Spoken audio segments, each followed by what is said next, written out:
That don't smell like dirty clothes. What do you mean? I'm about to show you. This been sitting there for months and months and months and months and months. You got to open that up all the way. What is that? Huh? What is that? Dirty things? No. Pull it out. What the f?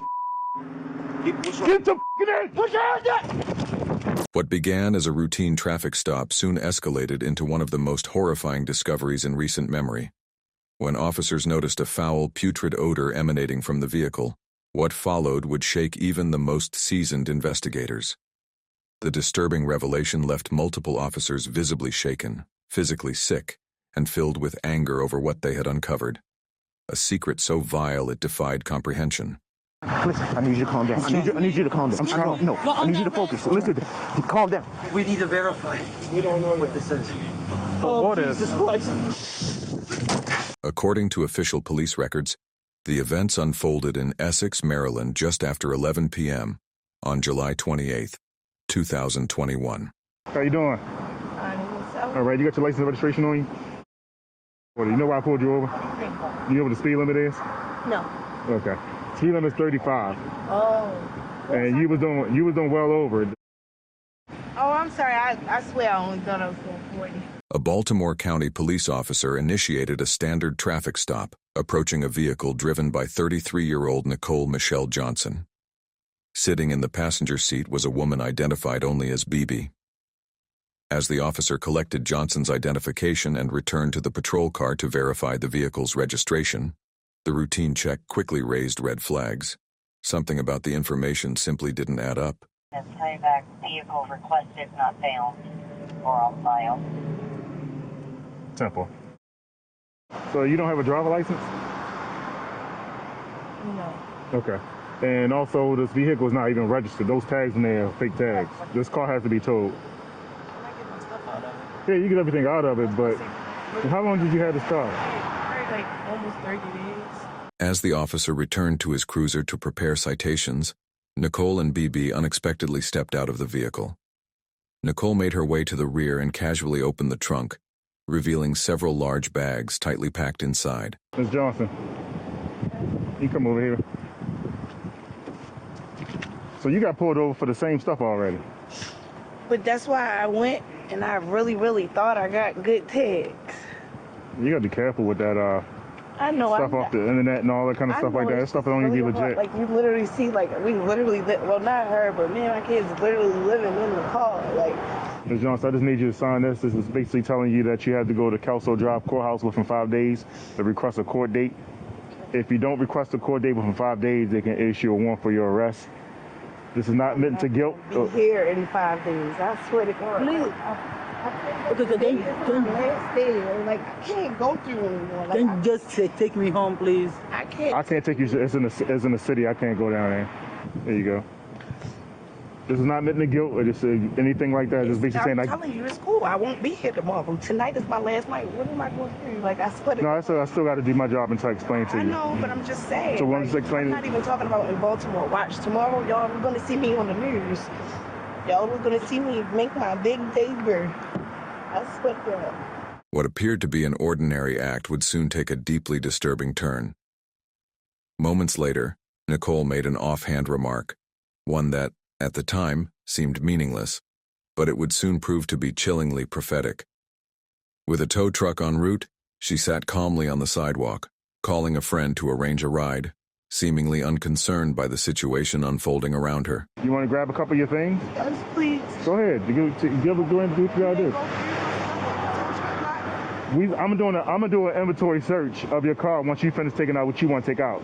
What's the inventory? So an inventory search is when I go through your car, for instance, say like you had $15,000 in the trunk of this car right now, and you're taking it to it and it's gone. Yo, I'm in the middle of nowhere, and they taking my car. I gotta take all my stuff out because you know I don't have anything. So if I lose this is all I got. Y'all keep asking me to move on. Y'all keep telling me one more day. Y'all keep saying everything's gonna get better. Y'all keep saying this, it can't get no worse, it can't get. Like, y'all keep saying find the light, find the light, find the light. Where's the light, yo? Like where is the light? Like where is the light, yo? Like where? Like where? You like inspirational conversations? Here we go, bro. Here we go, because I can't take no more. Like, I really can't take no more. When backup units arrived, the primary officer quietly signaled to his partner that something was terribly wrong. Come in for a second. I'll push it. Yeah, hold up a minute. Do me a favor. Walk over to that car and just see what you smell. Not drugs or anything, but see if you smell anything other than drugs. Or something dead or something. Did you move in your car? This way I live at. Put your head in. No, seriously. I just need to find. I need to know. I told you dead ass. What is this right here? Huh? What is this? A bunch of dirty clothes. A bunch of dirty clothes. That don't smell like dirty clothes. Huh? That don't smell like dirty clothes. What do you mean? I'm about to show you. I'm about to show you. I'm about to show you right now. There's a bunch of dirty blankets. Oh, this been sitting in there for months and months and months and months and months. You gonna have to, ma'am, I'm honest, you gonna have to open that up all the way. I'm about to open it up all the way. Yeah, you gonna have to open it up all the way for me. Bugs and stuff all over it and everything. Because it's bugs and stuff over it and everything. I know, but I don't know what it is though. The overpowering stench surrounding the vehicle was unmistakable, rancid and unnatural. Still, pinpointing the source was no easy task, as the odor seemed to come from deep within the heap of tightly sealed plastic trash bags stacked inside the trunk. Literally ripping through all the veins so we can see all the dirty stuff. I don't think that a guilty person would be doing it like this, bro. If I take all my stuff out, where am I gonna? I just need this right here is drawing my attention to it, so I need to see it. I know. Just feel it. That's why I'm trying to show you. No. I'm with you. What happened? No, I'm just telling him, giving him some advice. Okay. I'm telling you, you're just gonna find a bunch of dirty blankets. Yeah, but I need this. I need to know what that smell is. I am. I'm about to show you. At Nicole's request for assistance, the officer cautiously began to cut through the thick layers of plastic with a knife. You gotta get all the way through to the dirty pissy clothes. Why you got all these blankets? Huh? Why you got all these blankets? Because we stay in hotels, from the hotel to the car. Like, I can even get the hotel. No. You can finish it. I was just curious. Oh, yeah, I can even get to the hotel receipt for you. Okay. You ain't got to go through that. I was just curious.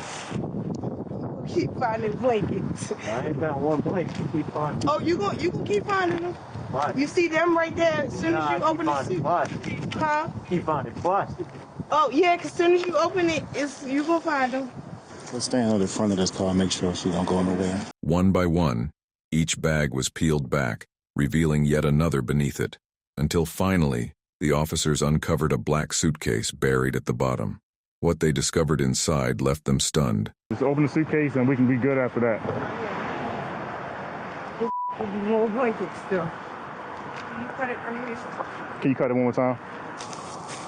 And this is what smells, Rita. What is that? Huh? What is that? Dirty thing? No. Pull it out. Pull it. Dirty thing from my husband. Pull the whole bag out. I am. My husband just said the dirty blankets from my husband. I am. See? Take it out. Take the bag out. Take that bag out of there. I am. Okay. Pull that bag out.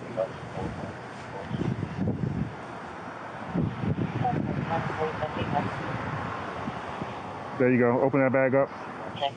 Let me see clothes. Let me see clothes. See? See clothes. All see clothes. Open it up, ma'am. I did. Unroll the whole thing.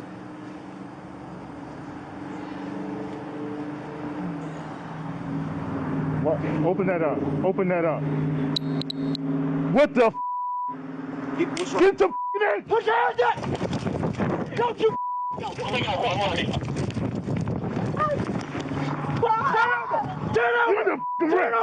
Turn over right now! You're under arrest! Don't you move! Don't you move! Put your hands behind your back! Put your hands behind your back! What I do? What the f? It's not mine. What the f? What the f? What I do?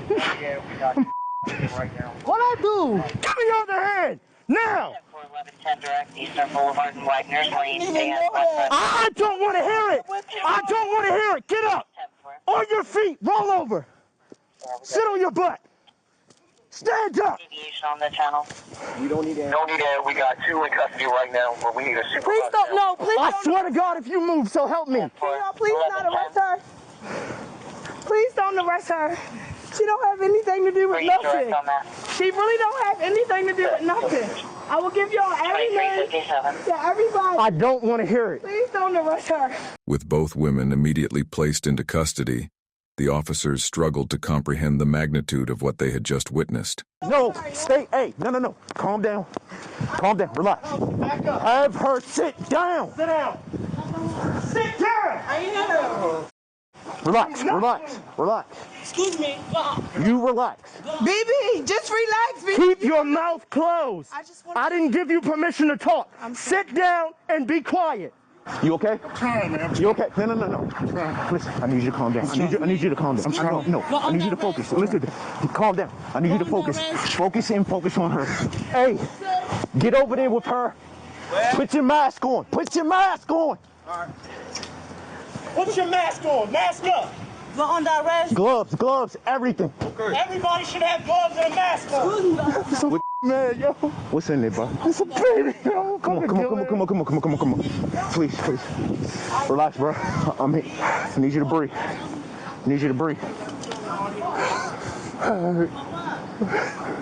Good instinct. Okay. I need you to breathe, okay? I'm good. I need you. I'm sorry. Don't worry about it. Can I ask you? No.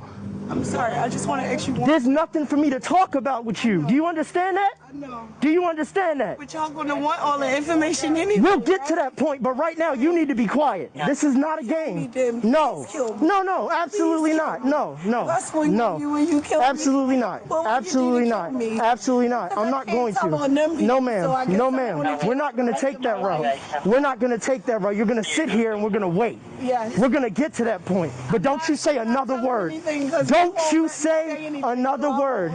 Thompson, are you okay? I'm good. Are you sure? He's not okay. I'm good. I didn't ask you to talk. No, just let me. I'm not asking you to talk to him. Can I please take this on my own? She don't have anything to do. Just stop. For your sake, stop speaking. But I'm gonna have to speak to y'all anyway. Okay. But I'm not asking you to speak to me now. I've told you multiple times to be quiet. I'm sorry. You ran from me. You made me chase you. I'm giving you a chance to rest and calm I down. know that was in there. Why would I'm I asking you. go through it if I'm asking you to just stop talking. That's it. Okay. One officer quietly stepped away from the scene, trying to collect himself, his face reflecting both disbelief and horror. Oh Allah, I seek thy refuge in you, from the whisperings of an accursed devil who whispers into the hearts of men. Can I talk to you for a second? No. Yes. No. Yes. Please, well, I'm not ready. Are you okay? I'm good. Excuse me. Wait. Stop. Make sure. Go take a break. Go over there. Go in. Be good. Excuse me. Where? Excuse me. Ma'am, Stop talking. Be quiet. Stop talking. We'll talk to you when we need to. Please be quiet. Enough. Bruh, I'm scared to look, and I ain't scared. Just turn around. Okay. So what you are taking me from? Oh no. Get her out of here. Get her out of here. Get up. Get up. No. As more officers arrived, they could only watch in confusion until they saw the looks on their colleagues' faces and realized that something truly unspeakable had been found. I'm gonna say pepper spray happened. No. It's a bad, that baby not back. What? Hey, you come back.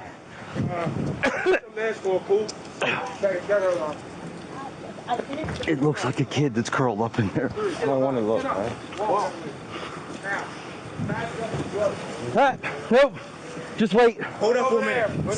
Something just happened there. They're not okay. They not okay. I wasn't okay. That's why I took off. I sat there and I dug through that stuff the whole time. As soon as I seen who he was, I took off running too. So no, they not okay.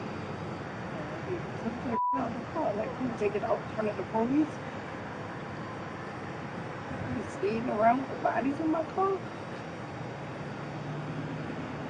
dumb that I'm gonna take this. We need to verify. We don't know what this is. Oh God. Oh, what Jesus is? Christ. Oh, Jesus. Oh, my God.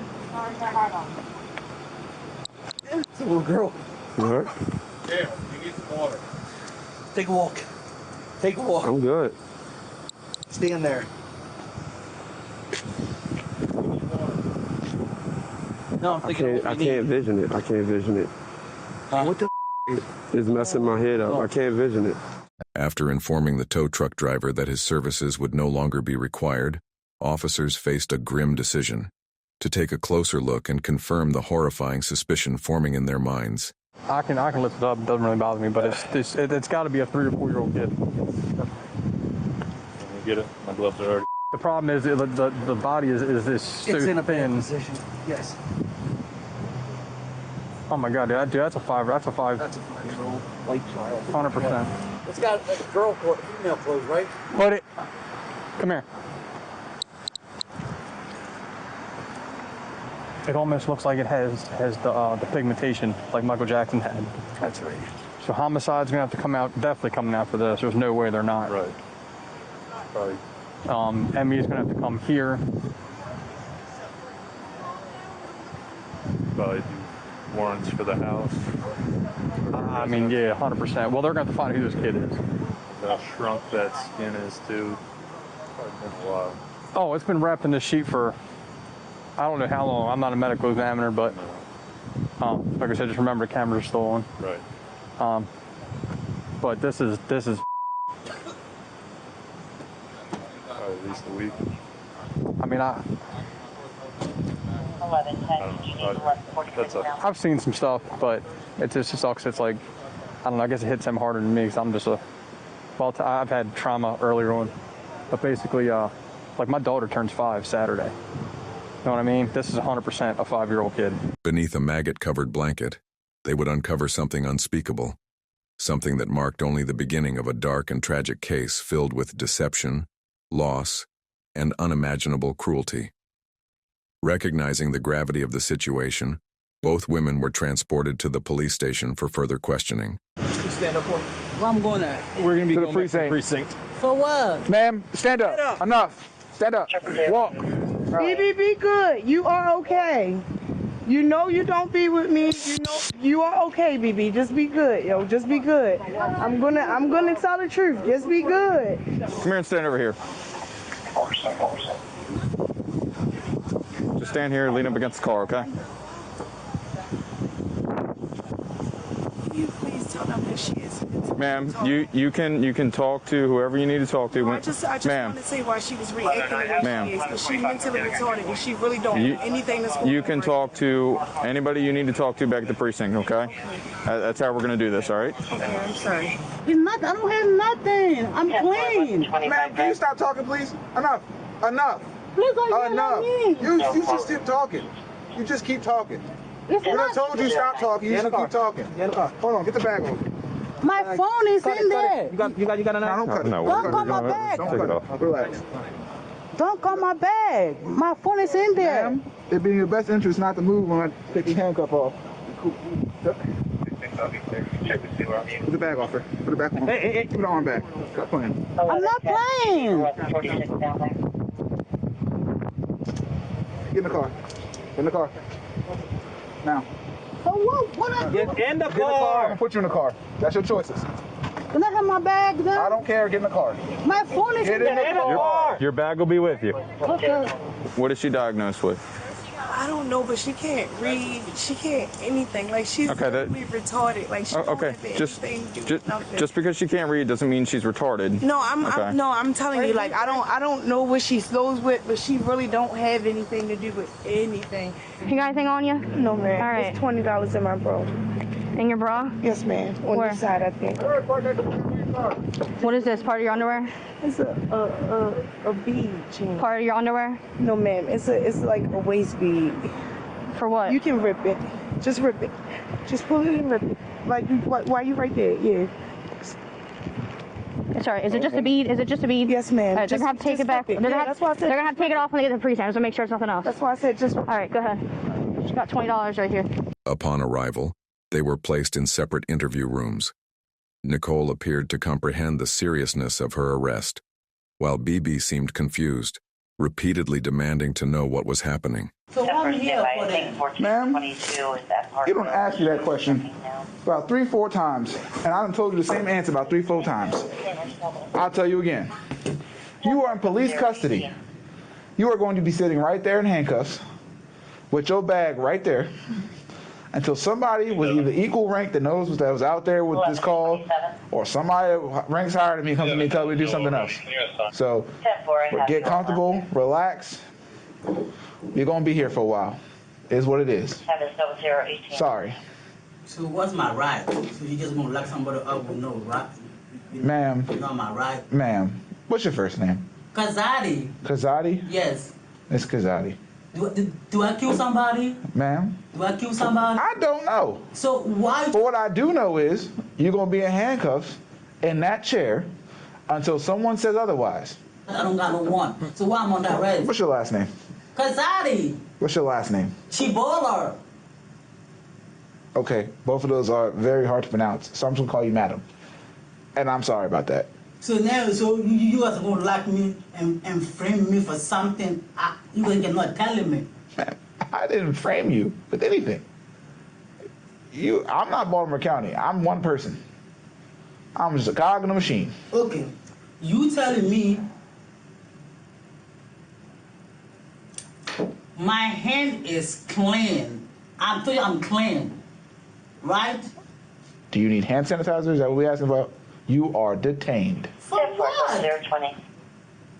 Until somebody out there. You understand I'm backup, right? You can ask me 1,000 times, but I can't tell you what I don't know. Like, it's not going to be some fairy that comes through the wall and says, here, Officer Bowling, boop, here's the information that she's asking for. I ain't got it. Okay, I'm on that rest. You can tell me that. That's like a loop. What exactly? Like a loop. If I get sick in here, it's gonna happen. If I get sick, if I didn't make no phone call from nobody, I'm not okay. It's gonna be consequences. Do you need water? I'm not crazy. I didn't say you were. I asked you, did you need water? That's what I asked. Yes, I need water. Okay, I can try to arrange for that for you. In an adjacent room, an officer remained with Nicole, carefully explaining that he was not authorized to discuss the ongoing investigation. Left alone in the quiet room, Nicole began talking to herself. It's okay.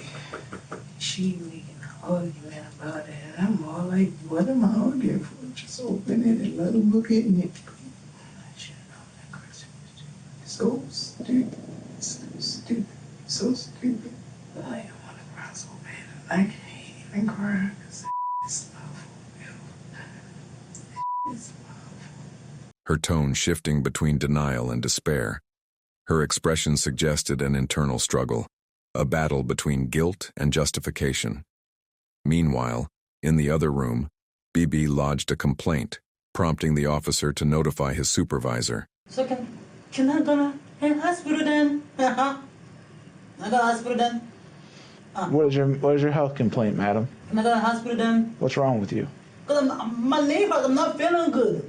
Your knee hurts. You're not feeling well. I'm not feeling well. You're conscious and breathing, so to me you look fine. I'm not fine. Okay, then what's wrong? I'm not fine. Okay, then let's discuss what's wrong so I can get you the help you need. When he returned to gather more information, BB's response took an unexpected turn, hinting that there was far more to this story than anyone had initially realized. How bad is your knee? Let me see. Can I have my knee? Are you done? Oh, wow. Just push my knee for too hard. What knee is hurting? This one. Okay, show me where you're hurting. Not manicure on your big hole. Okay. Not get that. What did you get that? What did you get that? Okay. BB was informed that if she chose to go to the hospital, she would need to remain shackled. I can walk. No. I can take that. No. That's not his You're word. going to the hospital, you're getting shackles on. Point blank It's not period. if and a but. It's not up for debate. For the bed? Yeah. Do you want to go to hospital or not? Nah. I changed my mind. All right. All right. Mine has been changed. I bet you that I know my faith. I'm gonna right now. If they question me for something, I know my faith. But they better let me go. Who said what? What? Excuse, I'm sorry, man. The language barrier. You gotta slow down. Your accent is really thick, so I'm trying to peek through as you talk. Yeah, and zombie. I'm ready, but that's maybe V I'm going to say, maybe respect. Please sit down. Can I sit there? I've been sitting for long. I gotta stretch my legs. I'm gonna tell you one more time to sit down. I'm gonna put you back in the chair. Your choice. I'm gonna sit down. Madam, I'm gonna sit down. if I get out of this chair, I'm gonna put you back in that chair, and you're not gonna like me. So I'm gonna ask you one more time to sit down. I'm sitting down. No, actually, you're standing. I'm gonna be standing. Thank you. I'm gonna be standing. Like I'm asking. Let me make a phone call. Let me see what I'm here for, and then you guys are holding me with nothing. So you thought standing up was gonna solve that problem? No, absolutely not. You are detained. End of story. End of message. My name is Officer Bowling, and I approve this message. Bowman, you're not Bowman. My name is Officer Bowling. I got a name tag on my chest that says the exact same thing that I said.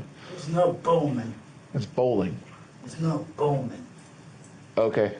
In the other room, Nicole continued speaking to herself, visibly tormented by her thoughts. I knew it was the reason why I felt like I knew it was the reason we just kept going through.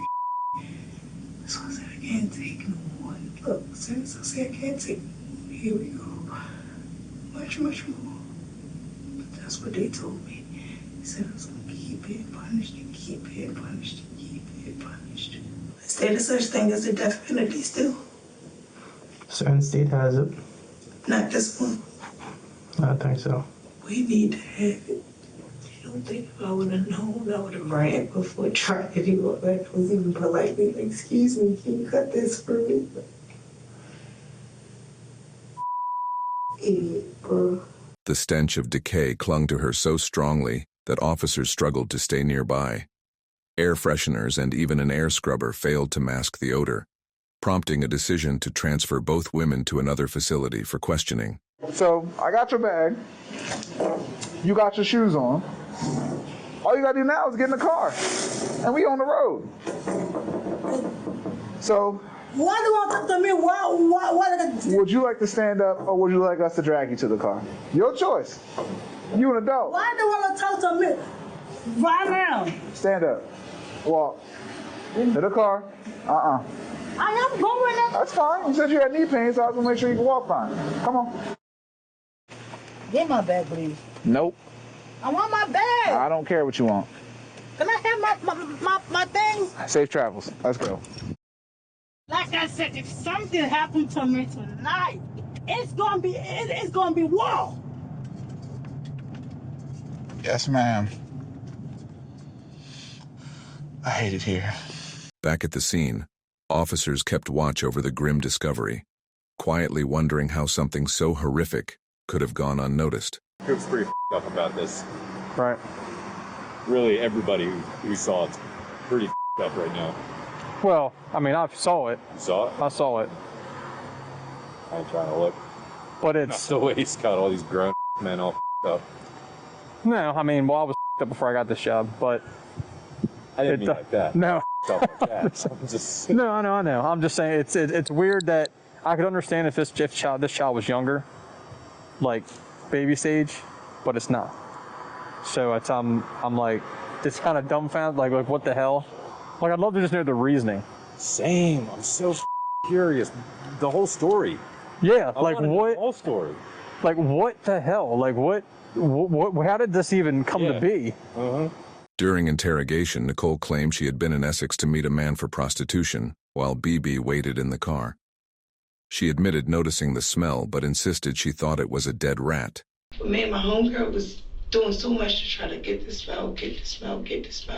But we never noticed it was coming from the back because we don't sit in the back. How'd you try to get rid of the smell? We always thought it was coming through the front of the car, so we got it power washed. You power washed the car, try to get the smell away? The engine.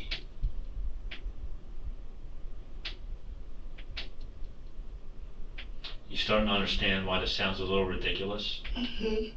Detectives soon realized BB was mentally challenged and unaware of the crime, arranging for her return home. Nicole's vague story, however, did little to satisfy investigators, especially after a second horrifying discovery confirmed that this case was far darker than anyone had imagined. I want you to help me out to find out how these children ended up like this. Okay. Okay? Children? Mm-hmm. Both? Mm-hmm.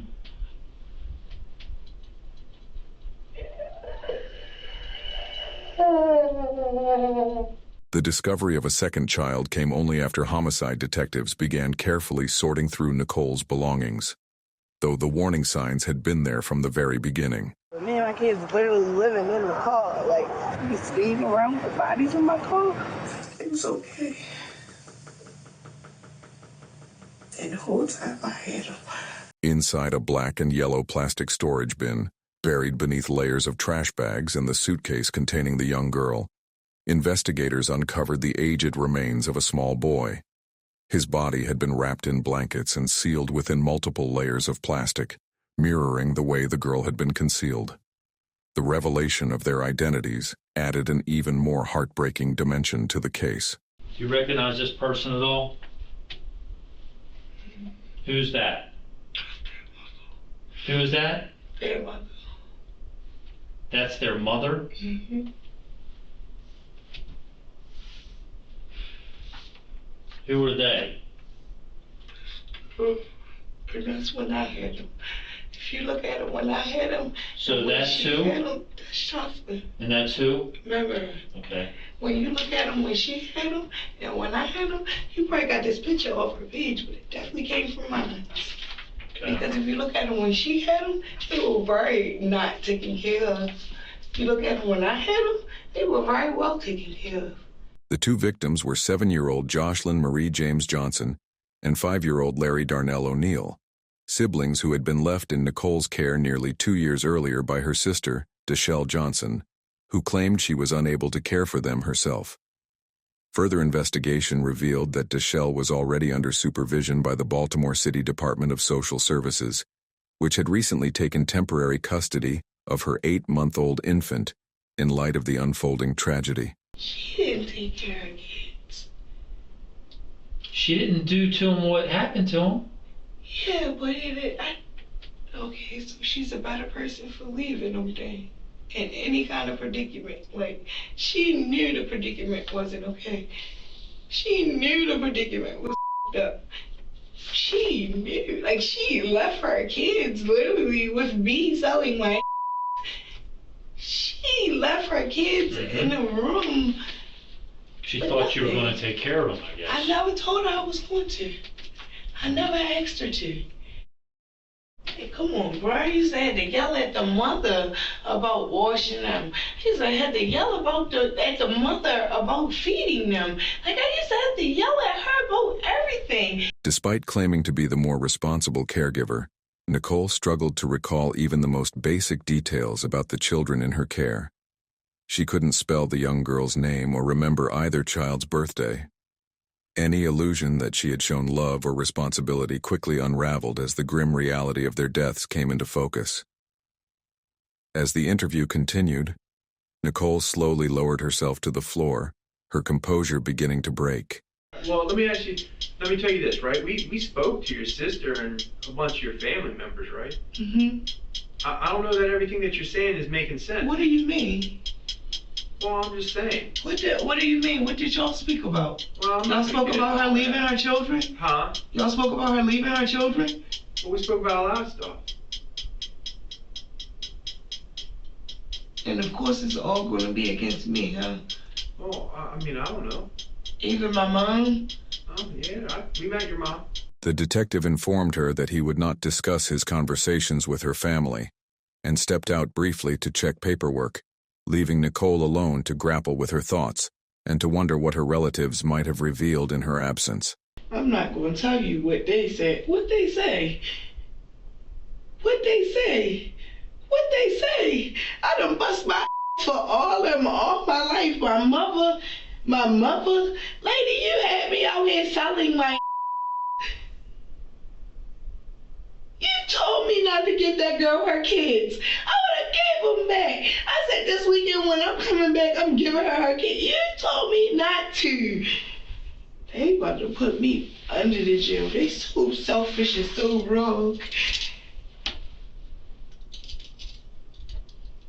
There's a group of people here, yeah, all family, to speak on me backwards.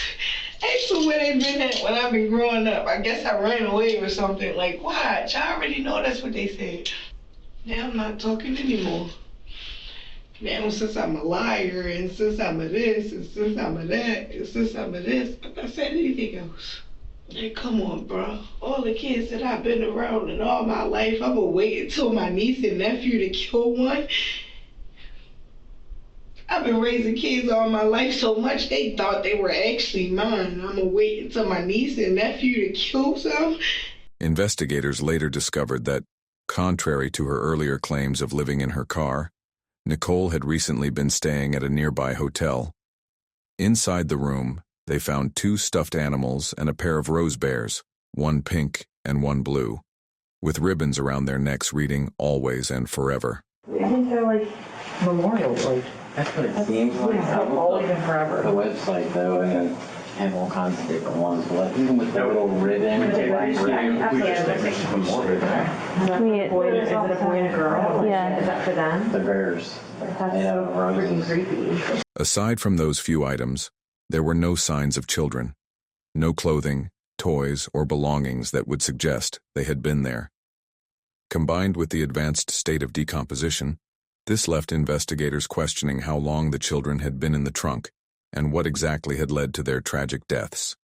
What can I talk through? Like, I need my mother to be a part of this conversation. What? Because she's a lot of reason for the conversation. But you're an adult. What's going on? No, like, I want to talk, but I want to talk to her. Like, I want to tell her. Like, I want to talk to her. Did she cause this? Did she cause this? I want to talk to her, and everything will come out, and I just need to talk to her. When detectives returned, Nicole was told she could not speak to her mother yet and was reminded that before anything else, it was crucial for her to tell her story to investigators. And they gave them to me, and I was doing so good with them. And you didn't want to give them back? Nobody even wanted them back until maybe 3 months ago. Is that when someone reached out to you? Who reached out to you? Your sister? Yes. Okay. What did When she reached out to me, she barely didn't even care. And then we were supposed to arrange for her to get them back, and hey, maybe next weekend. Like, she didn't even care. They were forcing her. They were forcing her to even say anything. Text messages retrieved from Nicole's phone revealed numerous exchanges with her sister, Dashelle, who frequently sent her money and checked in on the children's well-being. Dashelle repeatedly asked to visit them, eager for the siblings to meet their new baby brother. However, she later claimed that Nicole had blocked her attempts to see them all together. For the first time, Nicole began offering an explanation, starting with what allegedly happened to her niece, Jocelyn. It was really an accident. Okay, what happened? I gave her a beating. I can't hear you. What? I gave her a beating. Mm-hmm. And then the next thing I know, she just wasn't saying anything or nothing or nothing or nothing. Like. Okay. So you gave her a beating? And then she was not responsive anymore? Like, it was mistakes. Like, I took care of them children so good. Like, it was a mistake. Like, I just was trying to discipline. Like. Explain to me how it happened. Like, she got in trouble for something one day that I didn't beat her for. Like what? Stealing something, okay, or going in the refrigerator or doing something or something, and she did it again and she did it again. And then the last time it was just like, And I was probably more frustrated than I should have been with life, period, with everything, with why they leave me with the kids, why nobody's helping me, why nobody's calling me, where's their mom, where's my family, like what, like I. Mm-hmm.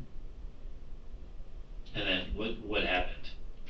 I told you, Peter. How? Huh? With what? I don't even think it was anything. I think it's just my hands. During the investigation, detectives also interviewed a resident at one of the hotels where Nicole often stayed.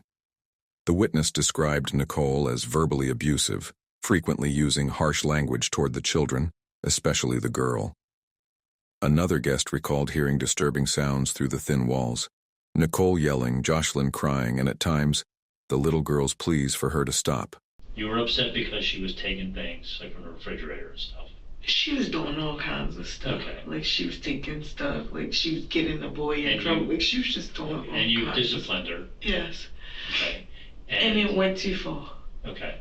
How many times do you think you might have hit her? I don't know. But I know she fell. Fell on what? On the floor. Was she standing on something? Or how was she? She was just standing up straight. Okay. And where did you hit her? I just started doing that. Okay. Like punching her in the head? No. Or? No. Where?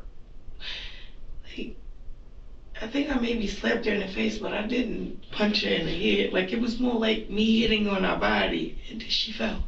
How did she fall? Backwards? Forwards? Sideways? On her head? I know she had a head, but I can't remember exactly how it was that she fell. She hit her head? Okay. Do you remember where on the head? No.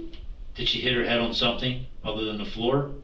No, but the floor was extremely hard. The floor was extremely hard? And I was so scared. Like, I was so scared. Okay. What did you, when she went to the floor, was she crying or was she quiet? She was quiet. Quiet? And what did you do after that? I tried. I just tried to bump her chest. Like, I was bumping on her chest really, really hard. Like, I thought maybe she was like, I don't know. Like, I was just trying. Like, I was just bumping on her chest. Like, I was just trying to get her back. Like, I was just... Okay. And then what did you do next? I laid in the bed with her. You laid her in the bed and laid next to her? Where was the boy at this time? Asleep in the other bed. Okay. Where? And I stayed in that room with her. When do you think that was? I told you, maybe last year. And then what did you do with her body after that? I just put it in a suitcase and I kept her. Jocelyn's death is believed to have occurred around May 2020, roughly 14 months before the traffic stop that exposed the truth. Yet, during that entire period, Nicole continued texting Deschelle as if the little girl were still alive. In one exchange from April 2021, Deschelle even thanked her sister, writing, "Thank you for taking care of them so well." Nicole later admitted that after Jocelyn's death, she moved from hotel to hotel, keeping the child's body hidden inside a suitcase and eventually storing it in the trunk of her car. When Jocelyn's remains arrived at the medical examiner's office, they were still wrapped in a comforter that contained a cigarette butt. Examiners documented multiple bruises across her body, but due to advanced decomposition, the exact cause of death could not be determined. Even so, investigators ruled the case a homicide, citing strong evidence of physical abuse and prolonged neglect. With Jocelyn's grim fate confirmed, detectives turned their focus to 5-year-old Larry, whom Nicole affectionately referred to as Stink. So, help me explain the other child. What happened? So he was still with you when the girl's now in the suitcase, in the car. So, he didn't even want to go anywhere else. Like, you can, that's why they said they talk to my family. My family don't know me. Like, you can ask all my friends. Like, as much as I tried to push him off or I wanted to drop him off and I knew I needed to drop him off, he just wanted to be with me. So what led to the next incident with the other child? I don't know. Like, I honestly don't know, because it was like 1 minute we was playing, and then 1 minute it was just like, it was like we were playing, like we was playing. I think something hit him in the leg. Yeah, but that wouldn't cause him to die. Hmm. Well, why would he die though? I thought it was like a main artery or something. Okay, well, explain that to me. Yeah, what happened? I don't know, but then I know I saw him bleeding Mm-hmm. in his leg. Where at on his leg? I don't mean to, like right here somewhere. Right inside of his left thigh? Yeah, but I did like. Was the blood dripping? Was it? Only way that I noticed it, and honestly, I didn't even notice it until I started trying to stink. And then when I started looking at his clothes, they was bloody. As the interrogation continued, the detective offered Nicole a cigarette, allowing her to smoke while she began recounting the final chapter of her story. What caused the boy's injury with the blood in his thigh? I can't remember what exactly he was playing with. And I think I yelled at, I think I swung on him for playing with it. But I can't remember what. Is there a chance you hit him afterwards and... I didn't see the thing. Okay. I told but you I said you swung on him. Yeah, because he was playing with something. I didn't see the thing I told you I didn't see the thing that was in his leg until it was like, it was just like. And what was it? I never even looked at it. I never even took his pants off. I just seen the blood. And I yelled at him like, well, I didn't yell at him when I seen the blood. I yelled at him like, I don't even remember what it was. Larry's remains arrived at the medical examiner's office still dressed in his Paw Patrol pajamas, a haunting reminder of his young age. His body bore numerous bruises, and though several superficial marks were found on his legs, they showed no signs of deep bleeding. However, internal hemorrhaging was discovered around both knees and one elbow, indicating trauma sustained before death.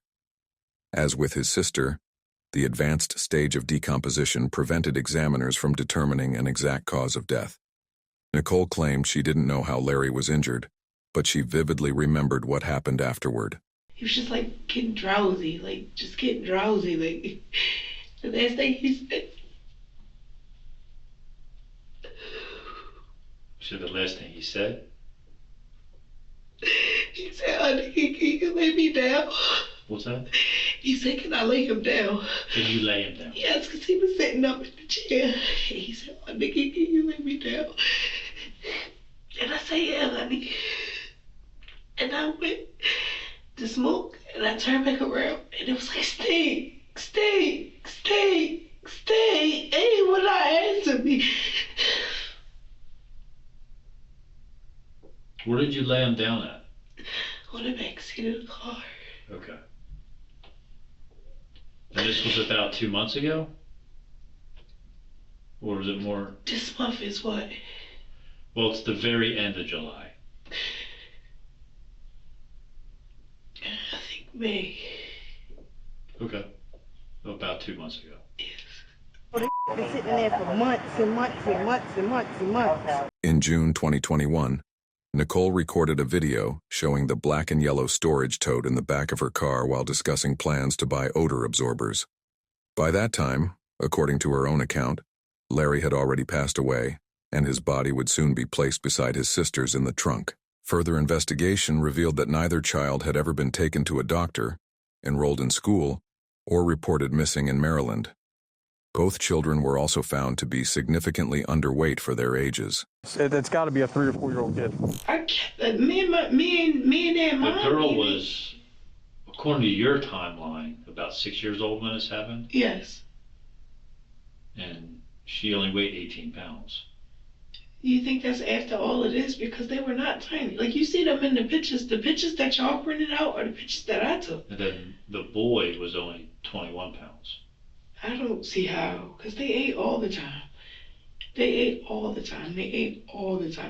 everything. So maybe, is that maybe a contributing factor here? No, I didn't. If some kind of trauma happened, would it be made worse? Yeah, I didn't starve them, though. Medical experts later confirmed that such severe malnourishment would have taken months to develop, reinforcing investigators' conclusion that both Jocelyn and Larry died as a result of prolonged neglect and abuse at the hands of their aunt, Nicole Michelle Johnson. I just can't believe they came up here and made it seem like I was some type of bad person. Like I was some type of trouble person. Like, yes, I've been depressed all my life because I wanted a mama. But I can't believe that she really came up here and made it seem like I was a bad person. 1 month after Nicole's arrest, her mother sent an email to Baltimore public officials, pleading for protection of her remaining grandchild. The message also condemned social workers and Deschelle for failing to safeguard the children before tragedy struck. Shortly afterward, several news outlets reported that Deschelle had launched a GoFundMe campaign to raise money for the children's burial expenses.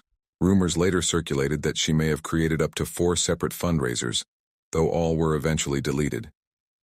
Meanwhile, 33-year-old Nicole Michelle Johnson remained in custody without bond and was later indicted on 14 criminal charges. These included 2 counts each of first-degree child abuse resulting in death, first-degree child abuse involving severe physical injury, second-degree child abuse, second-degree assault, neglect of a minor, failure to report the death of a minor, and unauthorized disposal of a body. In August 2024, Nicole pleaded guilty to 2 counts of first-degree child abuse resulting in death. The following February, she was sentenced to life in prison, with all but 50 years suspended and an additional 5 years of supervised probation to follow upon her eventual release. What do you think truly drove Nicole to hide her niece and nephew's deaths for so long instead of seeking help? Do you believe the warning signs from social services and family could have prevented this tragedy if acted on sooner? This case is a haunting reminder of how silence and neglect can destroy innocent lives. If you found this story as disturbing and heartbreaking as we did, don't forget to like, comment, and subscribe for more true crime stories that uncover the darkest sides of humanity. Share your thoughts below. Every opinion matters when it comes to justice for the forgotten.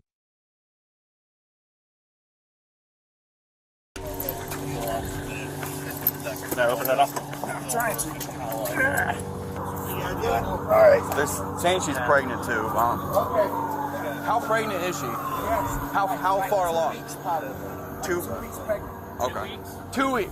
At 7:29 p.m. on April 14th, the Akron Police Department received multiple frantic calls reporting a barrage of gunfire erupting outside 1492 Rockaway Street. Witnesses described what appeared to be a gang-related shootout, with several cars speeding away from the scene. One of them a silver 4-door Chevy. Officers quickly located the vehicle and pursued it through back roads in Akron. But instead of attempting to evade law enforcement, the Chevy abruptly pulled into a location that unsettled investigators even more: the hospital. There's someone in the car still. Yep. Hey, hold up. 5807. 5807. Go ahead and shut the car off. Shut the car off. Shut the car off. Here, go ahead and put your hands on top of your head, all right? Nope. Hands on top of your head. Step out. Step up. Well, do we have someone checking High Street?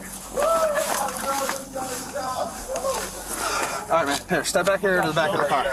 Go ahead and put your hands behind your back. Given the early reports of a gang-related shootout, officers initially presumed the Chevrolet's driver to be affiliated with a crew and unlikely to cooperate. He was detained in the rear of a patrol car for later questioning. Meanwhile, 911 lines lit up with additional calls. Witnesses streamed into Akron Police Headquarters to provide statements, and more vehicles converged on the hospital. Most critically, roughly 4 miles away, paramedics transported a young woman in critical condition with a gunshot wound to the head. Investigators would later connect these parallel threads to a larger cohort of reckless shooters operating in the area. Because of the case's scale and moving parts, several fundamentals must be established up front: who was where, which vehicles were involved, and how the first decisions by responding officers shaped what came next. The following breakdown sets that context and frames the steps investigators took as the inquiry accelerated. At 7:22 p.m., a vehicle pulled up to 1492 Rockaway Street, carrying several young men who joined friends gathered on the roadside. Among them were Javier Small, Lanier Worthy, and Jonte Smith. For a few minutes, everything appeared ordinary. By 7:29 p.m., a black vehicle reversed into the street. Inside were 26-year-old Tayora Harris and her boyfriend, George.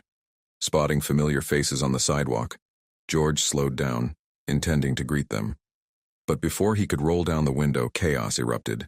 At the far end of the street, 3 men emerged from another vehicle and opened fire without warning.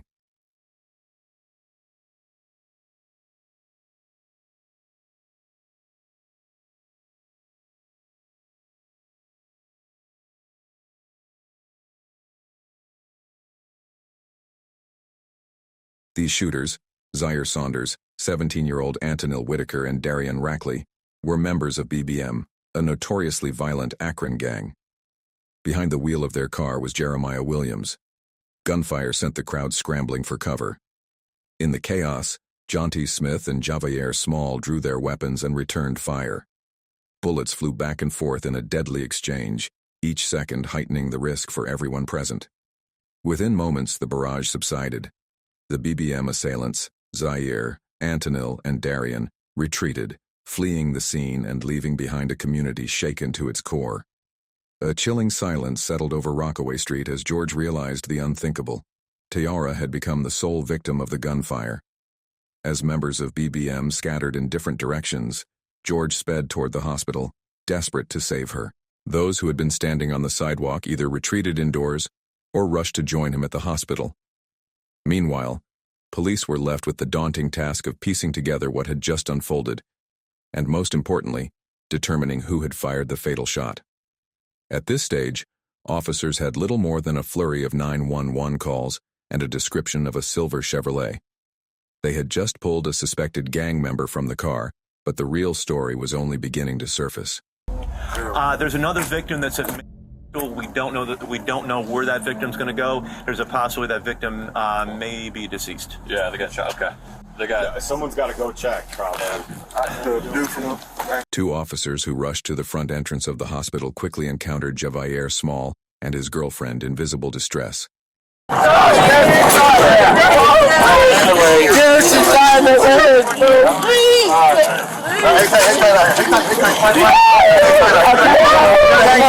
can't go into the room.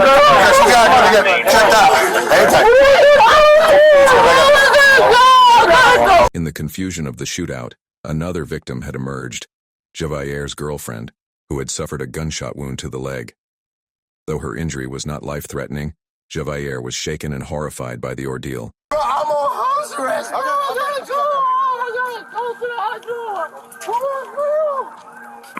I gotta go to the house with my girl, bro. We'll get you. I gotta go to the house. I'm gonna come back.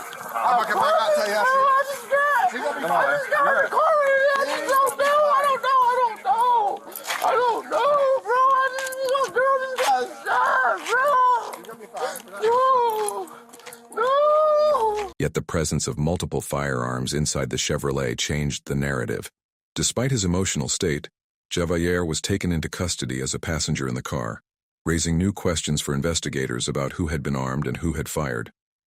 Across town, however, the focus shifted to the gravest concern. Tayora Harris, the young mother who had been riding in the black car with George. She was clinging to life after being struck in the head by a bullet, her condition far more dire than anyone else caught in the chaos that night. Can I open it up? I'm trying to. Alright. They're saying she's pregnant too. Okay. How pregnant is she? Yes. How far along? 2 weeks pregnant. Okay. 2 weeks. Maybe 2? Yeah. Oh, okay. Oh, yeah. Okay. Thank you. Yeah. 44, is there anything flying around underneath the bus? Am I allowed to ride in the car with her though to the hospital? Not right now. I'm sorry, man. Bro, Yanni just got shot. I mean, she just got shot. Bro, just in the car, just driving down the street in Kenmore, driving from over there, and they just was shooting. None of the glass broke, but she wasn't like moving or talking. So I just brought her, and the blood just started dripping from her head, like, bro, we see in the hospital, she's in the ambulance, like, I can't even talk right now, bro. Tayora was rushed into emergency care at the local hospital, while her boyfriend George was escorted into questioning. Investigators did not immediately view him as a prime suspect, but his presence at the scene raised suspicions. Arriving at the precise moment a gang shootout erupted seemed too coincidental to ignore. George, however, maintained his innocence. In fact, he offered a detailed account of the events leading up to the shooting. You turned off here, so... No, boom, no, I didn't. I came this way. And I said, what y'all got? Like, what y'all got going on over here? Like, I'm like basically saying, is y'all good? Right. As soon as I said that, somebody from down here got to just shooting a gun that just kept shooting. That's all I know. But I didn't hear nobody or nothing like that. So you're right there, and then you heard how many shots did you hear? Man, I can't even recall. It was a lot. And then as soon as I So you were facing this way? No. You literally backed all the way on. Say I'm coming down here in this Rockaway. Like, this would be Rockaway. Okay. Down, I backed up. Oh, so you backed, so the back of your car was facing that way? And I'm like, is y'all, I'm like, what y'all got going on? Like, I look out just like that. Like out the window? Like, as soon as I even, like, it should have been me, like, you feel me? Because I'm the one that looked straight out the window, like, are y'all all right? Y'all good type stuff. When asked why he was even on Rockaway Street that night, George explained that he recognized several acquaintances on the sidewalk and had simply backed up to greet them. He insisted he had no part in the violence. According to George, the chaos began when he leaned out of his window. His friends, mistaking him for one of the shooters, opened fire on his vehicle. What followed was not random crossfire, he claimed, but a tragic misunderstanding that ended with Tayara caught in the middle. George's statement gave investigators a clearer sense of the sequence of events, but it did little to move the case forward. The question of who had actually fired the fatal shot remained unanswered. That changed when officers returned to the crime scene and began collecting statements from witnesses, people who had seen the entire incident unfold in real time. It was two African Americans. Where were they running? Young kids. They come from back there across this backyard next door and out the driveway. They hopped the fence? Black. He had a face mask on and had a 9mm. And then the other one had a semi-automatic rifle. And they were almost to the corner of the house running this way, and they both jumped the fence. Like when the kid in the hoodie jumped the maroon hoodie jumped the fence, he dropped the semi-automatic rifle at the driveway. I was just out back cutting some stuff, and all I heard was just a barrage of bullets, fully auto. It wasn't 3-round burst, 4-round. It was fully auto. Coming off fast. Oh yeah, hot and loud and fast. And then I saw two guys. When I was out back, I could see through the backyards, through the fence. I saw a silhouette of two guys running up towards that street, returning single shots as they were running away. Okay. There's casings up here. Oh, you found something? Yeah. I got more. Okay. How many did you hear, you think? I heard it was like 30. Like where all these cones are at, probably that amount? 30 or 40. But this happens over there all the time. Where's over there? Right there, the house right there. I heard a lot of gunfire, but when I first heard it, I thought it was a backfire because I saw this car sitting over here where all the cones are. He had his lights on. So I thought he was working on a car and it backfired real bad. Then I saw them loading people into cars to take them to the hospital, and I knew it wasn't, because this has happened so many times before. I don't know what we're supposed to do. Right. We can't go outside, nothing. Even with this new information, investigators were only marginally closer to unraveling the truth. They could now confirm that one group of gunmen initiated the violence, prompting a second group to return fire, which ignited a storm of bullets across the neighborhood. But two critical questions remained unanswered. Who exactly were the shooters? And how had Tayara become their victim?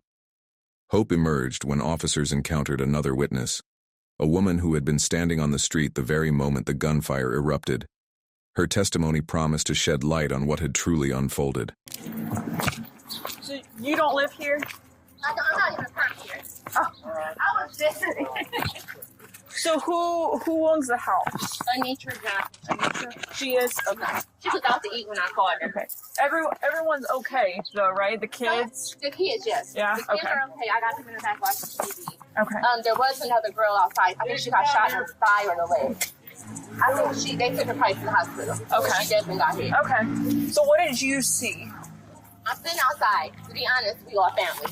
So we're all outside prayer wrestling, like act like we hitting each other and stuff. Next thing I know, I just heard these gunshots. I'm like, all right, without a BB gun, come through shooting. Yeah. And it was like, pow, pow, pow. They came through again. So I'm running up, I didn't even know where the gunshots came from. I'm running up, trying to grab the kids. They came through twice. Okay. Did the house get hit at all? I mean, I don't even fuck. Is that a bullet hole right here? I don't. Oh, I don't know. I was really just trying to grab the kids. And you said it, so what? They got out. They got out of a car. They didn't even get out of the car. Or they just started. They were hanging out. They was shooting? hanging out shooting. Did you see how many by chance? Three of them. The scenario was beginning to resemble a classic drive-by shooting, among the most difficult crimes to solve, especially if the vehicle involved had been stolen or abandoned. Detectives knew that without physical evidence, their chances of securing justice for Tayara were dwindling. Then came a breakthrough. Officers asked a simple question. Ma'am, do those cameras work? I believe so. Okay. She's on her way home. Oh, she is? Okay, perfect. To their relief, the homeowner confirmed that CCTV systems had been recording the street. Within hours, police secured access to the footage. What they found was game-changing. For the first time, they could construct a precise timeline of the incident, the moment it began, how many individuals were involved, and the specific vehicles used by the suspects. This evidence would prove invaluable in the interrogations that lay ahead, giving detectives the ability to challenge false alibis, corroborate witness statements, and pressure suspects into confession. And just as the investigation began to gain traction, their most significant lead yet would step directly into the spotlight. I have video of them carrying the girl that got shot. I can put it on the SD card. And that's not the same one that was at She'll send her a link and then she can just upload it from there. Right after they took off. Not only had witnesses seen the entire incident unfold, but the moment gunfire erupted, one of them began recording. Their footage captured a suspect climbing into the very same vehicle spotted at the scene just minutes earlier. Crucially, the car's license plate was visible, giving investigators their first concrete lead. With this, police could now begin tracking down the vehicle and identifying its occupants. Yet they knew these young men were no strangers to evading law enforcement, and the pursuit of these reckless teens was only just beginning. While detectives chased this lead, an even more devastating responsibility weighed on the department. Tayara had succumbed to her injuries, and her family had not yet been told. The gravity of the moment was unmistakable. Currently not letting too many people in the hospital. Let's step over here and see where all these cruisers are. My car, okay? I'm Where's right your car here. at? I'm right here because I This didn't one know. or this one? Right here. Sorry, which one? Okay. What's your daughter's name? You're here for your daughter? Tiara Harris. Kiara Harris. Say, have me stand right here next to the sign. We'll have someone go over and talk to you, okay? Take a deep breath. Is she okay? I don't know the names of who they are currently, miss. Even in the officers' voices there was hesitation, an awareness of how unbearable the news would be for a grieving mother already overwhelmed with emotion.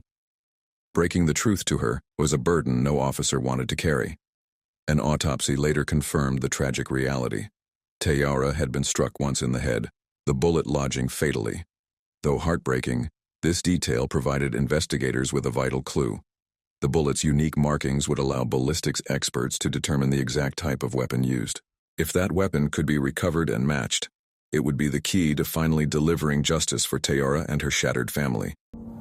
Hey, come here! They got a bunch of people showing That's up. my son and my nephew. Okay, well, listen, they can't go in. It's going to be you. Y'all go in the car. Go in the car. They're telling us to wait outside. I know. I'm going in. Go in my car. The Harris family was consumed by anguish. Tayara's mother trembled as she tried to remain strong for her grandchildren, but the weight of the moment was unbearable. Then, at around 8:30 p.m., the nightmare reached its darkest point. Doctors informed the family that Tayara had not survived. A single bullet to the back of the head had ended her life, plunging her loved ones into unimaginable grief. For police, the loss underscored the urgency of their mission. 6 suspects, all connected to the shooting, were now on the run. Allowing them to slip through the cracks would mean failing Tayara and the family she left behind. The first breakthrough came through an unlikely source: social media. Investigators discovered a Facebook post from Jeremiah Williams, a documented member of the BBM gang. In the post, he bragged about being present at the shooting and escaping without consequence. Detectives quickly traced his profile to a home address, and within hours, Jeremiah was in custody. Interrogating him, however, was no simple task. As a gang member, Jeremiah resisted from the outset, stonewalling, denying, and deflecting. Yet under the pressure of skilled questioning, cracks began to form. Eventually, his composure broke, and he was reduced to tears. You want some tissue? Yeah, that's true. How's it going, Jeremiah? Pretty good. Sorry for the wait, man. I'm Detective Smith. This is Detective Davis. Nice to meet you. Alright, man. So the reason why we have you sitting here talking to us is we need you to think back to April. There's an incident that happened on Rockaway. You remember this? This young lady got shot. You remember hearing about that? Mm-hmm. Okay, so during our investigation, your name's been coming up. But do you know about where you were that day, if you can? Or I was definitely at home. Still, Jeremiah clung to an alibi. He named several people who, he claimed, would testify he hadn't been near Rockaway Street that night. You're at home. Yeah. Where was that at Amherst? Amherst. This was right before my mom moved to Louisiana. My best friend, Rob, talked to her sister, the girl that died, her sister, Dayani or Diane or however you say her name. My best friend, Rob, was like in the kind of little... Like dating? Yeah, with her sister. And it was crazy. We got on Facebook and it was all over Facebook. Her sister had got killed and stuff. And my mom was like, ain't that the girl that came over here the other day? And we like, no, that was her little sister. Has her little sister reached out to you guys or anything? We haven't talked to her I don't talk to her at all for real, but. So you were at your house on Amherst? Yeah. Was there anyone with you that day? My mom. What's your mom's name? My mom's name is April. But detectives weren't convinced.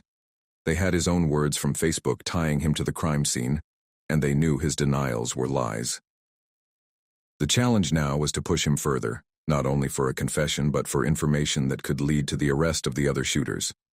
Unfortunately, securing that cooperation would prove far more difficult than they anticipated. I have to ask, do you recognize this car? Yeah, this was the car that was in that video. That's on Facebook. So you remember it? Yeah. Have you ever been in this car? No. Do you know who drives this car or owns this car? I don't know him by like name, but I know who he is. His name like Pa or something. Pa? That's what they call him. Do you know? Can you describe him? That's funny because I don't even really know what he looks like. Every time I've seen him with a ski mask on. Okay. Like I've never seen him outside of a ski mask. Okay. All right. Tell me a little bit about yourself, your past. Like, have you ever been in trouble or anything? Yeah. I'm actually right now. I got probation. So like just a weapons possession charge is all you got? It's like carrying a concealed firearm in a motor vehicle. Gotcha, yeah. Jeremiah tried to play the game carefully. He offered just enough to appear cooperative, but not enough to reveal anything of substance. It was a calculated move. He knew that shutting down completely would make him look guilty, but he also wasn't willing to hand over details that could implicate himself or his crew. Detectives pressed him with questions. Who was at the scene? Where were you sitting in the car? Who had the guns? Each time, Jeremiah dodged, stalled, or flat out refused to answer. The interrogation was going nowhere, and the frustration in the room was palpable. Recognizing that legal talk and subtle pressure weren't breaking through, investigators changed tactics. They dropped the pretense of small talk and cut straight to the point, direct, forceful, and uncompromising. What do your friends call you? Do you have a nickname or anything? Jay. We're just getting to know you, man. Right. Obviously, we can see that you're not a bad person, just the vibes I'm getting. Yeah, for sure. But you're in here talking to us for a reason, and it comes back down to this incident. You being honest with us is what we'll be able to work with you. We know that you were there, and we also got your DNA in this car. If I've been in that car, I would tell you guys I've been in that car. I don't have no reason to lie or no reason to put myself in any trouble. Your role in it is the driver, because we know you're the driver. Really what we're looking for is why. You're already being charged with the incident. You explaining your actions and what really went down is just going to help with your role in this. We know you didn't pull the trigger, but you not being honest with what went down is not going to help you. It's going to, the prosecutor and the judge and jury are going to look at someone who's not remorseful. Drove over there and they started shooting. So they told you to drive over to Rockaway? Yeah. Who was sitting where in the car? In the front, and Zebo sitting behind me, and then Pa sitting on the door. It was a gamble, but it paid off. For the first time, Jeremiah gave them something real, a name, or at least a nickname. Detectives later traced it back to a man identified as Zaire Saunders, one of the suspected shooters who would soon find himself in the interrogation chair. This was monumental. A gang member had just named one of his own. The breakthrough didn't stop there. We gotta go back to who was in the car with you. I know you know Zebo, Pa. You say you just know him by Pa. Do you know his real name? Okay. And the third person, you're saying how often have you seen him? Would you be able to identify that last person by a picture? Jeremiah, visibly unraveling, slumped in his chair, avoiding eye contact, his body language signaling defeat.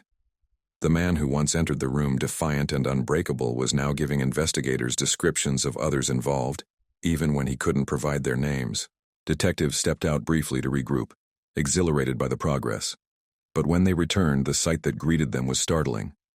Jeremiah, once hardened and unflinching, now reduced to tears, overcome by the weight of what he had just done. He had betrayed his crew, and in doing so, crossed a line he could never walk back. Would you say his first name was what? Derry. Is this him? Do you want some tissue, man? I need a verbal yes or no if that's him. Yeah. So let me get tissue.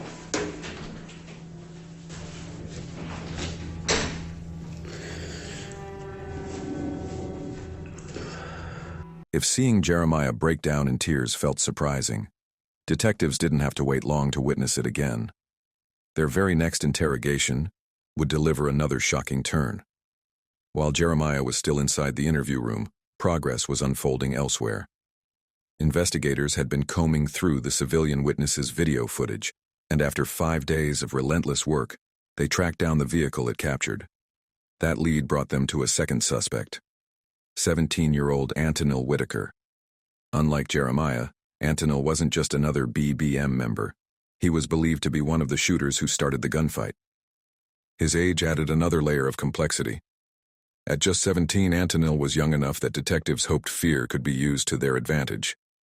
They tried a bold and unconventional tactic, a phone call home to his mother. If anything could rattle him, they believed it would be that. But Antonil wasn't easily swayed. This is really, really serious now. You need to put yourself wherever you was and get to telling with your part as much as you can, because you can't take the blame for this and this was not you. You shouldn't be sitting there. They know it's your car. You can't get out of that. You better than this. He listened to his mother's pleas, yet showed little interest in following her advice. Despite clear evidence linking his car to the scene, he claimed he hadn't been the one driving it, and conveniently he couldn't remember who supposedly had. That explanation quickly unraveled. So you saying you were at home? No, like the whole day?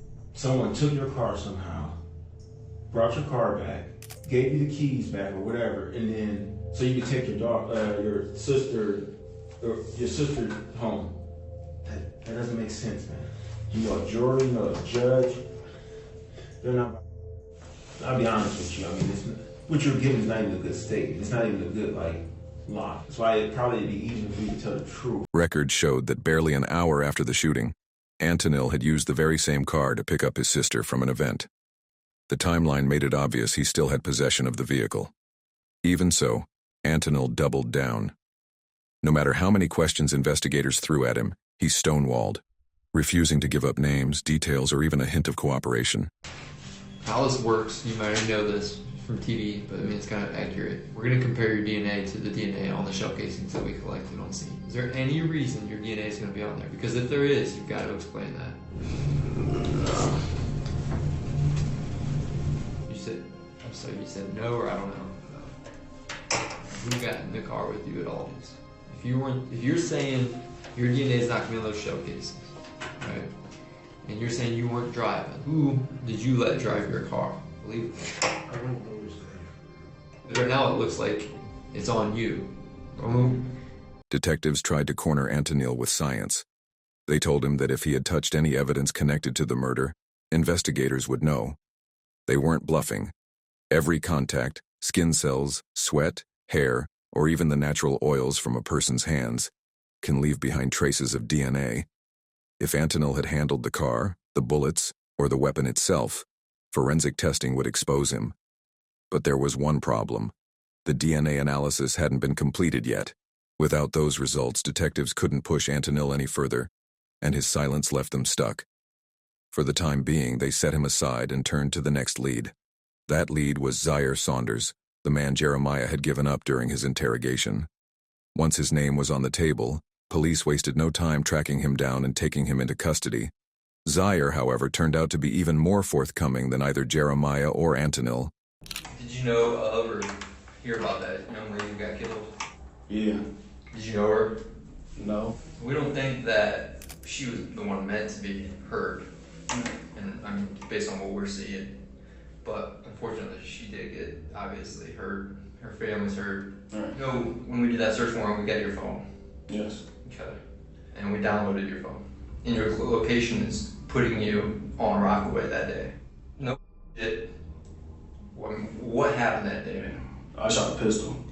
You shot a pistol? Yes. In a startling admission, Zaire confessed to being involved in the shootout.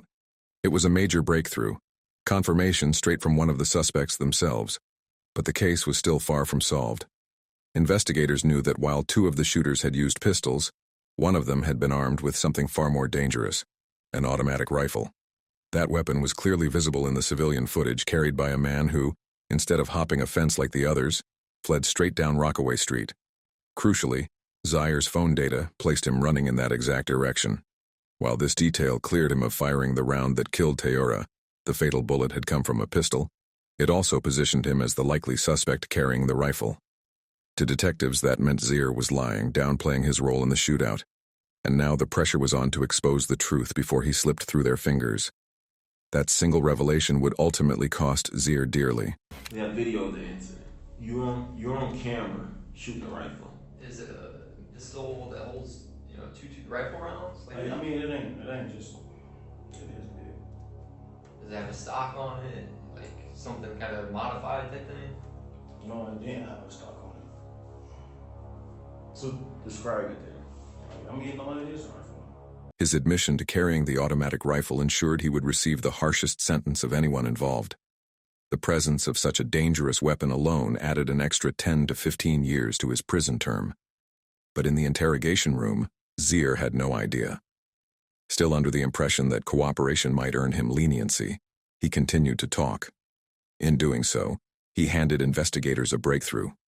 Not only did Zaire reveal the location of the rifle, but he also gave up one of the most critical details of the entire case, the name of the gang responsible. The group BBM. I just know they call it BBM. For real. BBM. Yeah. This was the missing link detectives needed, the thread that would allow them to pursue every individual connected to the attack. With this knowledge, investigators closed in on their goal. They had one final question left to ask, one that could complete the puzzle and seal the case once and for all. You've been extremely helpful throughout this whole interview. You're helping yourself out too. We gotta ask, whose idea was it? I know for sure it wasn't mine. They just around, so we'll just say, yo, it's my dudes. But you got different dudes, and you got different, like, that's how they is. Well, like, they didn't say it right then and there. They said it on Facebook, like, but they was like, I knew they was talking about me. They just didn't say it directly to me, but I knew they was talking about me. Zaire's final revelation cracked the investigation wide open. He exposed the group chat where the shootings had been organized, giving detectives a digital roadmap of the violence. By cross-referencing the names in that chat with the faces seen on CCTV and the suspects already identified in interrogations, police finally had enough evidence to charge all 6 shooters. But the resolution was bittersweet. For all their progress, one devastating truth remained. None of the confiscated weapons matched the bullet recovered from Teora's head. Detectives had linked the suspects to the gunfight, but not to her murder. That was until investigators spotted a crucial clue hiding in plain sight. Reviewing CCTV again, they noticed one man in all black firing directly at Teora's vehicle. By carefully tracing his movements backward, They tracked him straight to the driver's seat of a black pickup truck, one that had eluded them for weeks. Then, a final piece of footage surfaced, allowing police to identify the truck's owner, 44-year-old Kia Brown. Hey, how you doing, ma'am? How are you? Good. I'm Detective Smith. This is Detective Davis with Akron Police. Hi. Hey, we wanted to talk to you or whoever is driving, who drives this truck, reference that incident that happened up the street. They were being shot at. And we're finally trying to catch up with them. Looked like a couple males. And have you heard about this? I heard about what happened on the corner. This is my truck, but my son was driving. When interviewed, Kia explained it wasn't her behind the wheel that night. It was her son. A quick records check revealed he had ties to a rival gang of BBM. Detectives immediately asked Kia to call him, then took the phone themselves. I have some detectives here right now. The day that we were moving in, the incident that happened around the corner, they would like to speak with you. Do you have a moment? Can you go on break? How you doing, man? How you doing? Good. I'm Detective Smith. I'm with Detective Davis with me. Hey, what's your name before we get started, bud? Lanier Worthy. Lanier. All right, Lanier. How you doing, man? So listen, man, I won't keep too much of your time. We were wondering if we could talk with you and your mom maybe in person at some point, and we wanted to talk to you about that incident that happened up the street. We know you're over there, so we were hoping you could help us, actually. You're not in any trouble. We're actually hoping you could help us. Would there be a good day for you to... This weekend, fine? Yeah. Sunday the 8th. Can we do it anytime after 2:30? Okay. Anytime after 2:30? All right, man. We appreciate it. We'll see you at 3:30. Okay. All right, buddy. Bye. Within minutes, they had arranged an interview. This was the final suspect, the driver of the black truck. The man police now believed was the one who had fired the fatal shot that killed Tiara Harris. Dad, how you doing? What's up, man? Appreciate you talking with us. So, I mean, obviously you know why we're here, about that incident that happened up the street. So, we just wanted to know your perspective. That happened that day. What did you see? That type of stuff. You can run us through that day? I was standing in the driveway on my phone. Then heard shots. I got down, ducked. Then when the shots stopped, I heard that, ran to the car. When the shots started happening, you ran and got in the driver's seat, and then Teen got in your passenger seat. Okay. That was the breakthrough investigators had been waiting for. Lanier admitted to driving the black truck that night, confirming he was the man in all black, the same figure seen firing at Tiara's vehicle before fleeing into the Chevy. Detectives pressed him directly about pulling the trigger. I'm about to ask you something, man. I'm about to ask you from your parents. I'm sorry, but I gotta ask. Did you shoot that day? Yes, sir. Okay. But he denied it. The problem for Lanier was that the evidence already told the story, the truck tied to his name, his affiliation with a rival gang, and the video capturing him in the act. It was more than enough. Lanier was arrested on the spot and brought in for interrogation. What's up, man? Lanier? Hey, come Am I able to have a lawyer with me right now? What's that? Can I have a lawyer with me? You can do whatever you want, man. I'm not here to... Okay.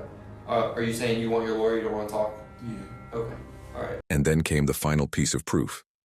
During processing, police confiscated his firearm. Forensic testing matched it to the bullet removed from Tiara Harris's head. After 5 long months of investigation, the case was finally solved. Lanier had fired the fatal shot. In total, 7 people were charged in connection with the Rockaway Street shooting. Zaire Saunders was convicted of involuntary manslaughter and 4 counts of felonious assault, receiving a sentence of 35 to 40 years. Antonil Whitaker and Jeremiah Williams each received 20 to 24 years on related charges, while Darian Rackley was sentenced to 34 to 40 years. DNA evidence later confirmed Antonil's involvement, with his genetic material recovered from bullet casings at the scene, despite his denials in the interrogation room. Javier Small and Jonte Smith, who returned fire during the chaos, were sentenced to 4 years and 2.5 years, respectively. Finally, Lanier Worthy, the man who pulled the trigger on Tiara, still awaits sentencing as of this recording. Through it all, investigators were able to confirm one thing with certainty. Neither Tiara nor her boyfriend George had any connection to the gangs involved that night. They were innocent bystanders, caught in a storm of violence they had nothing to do with.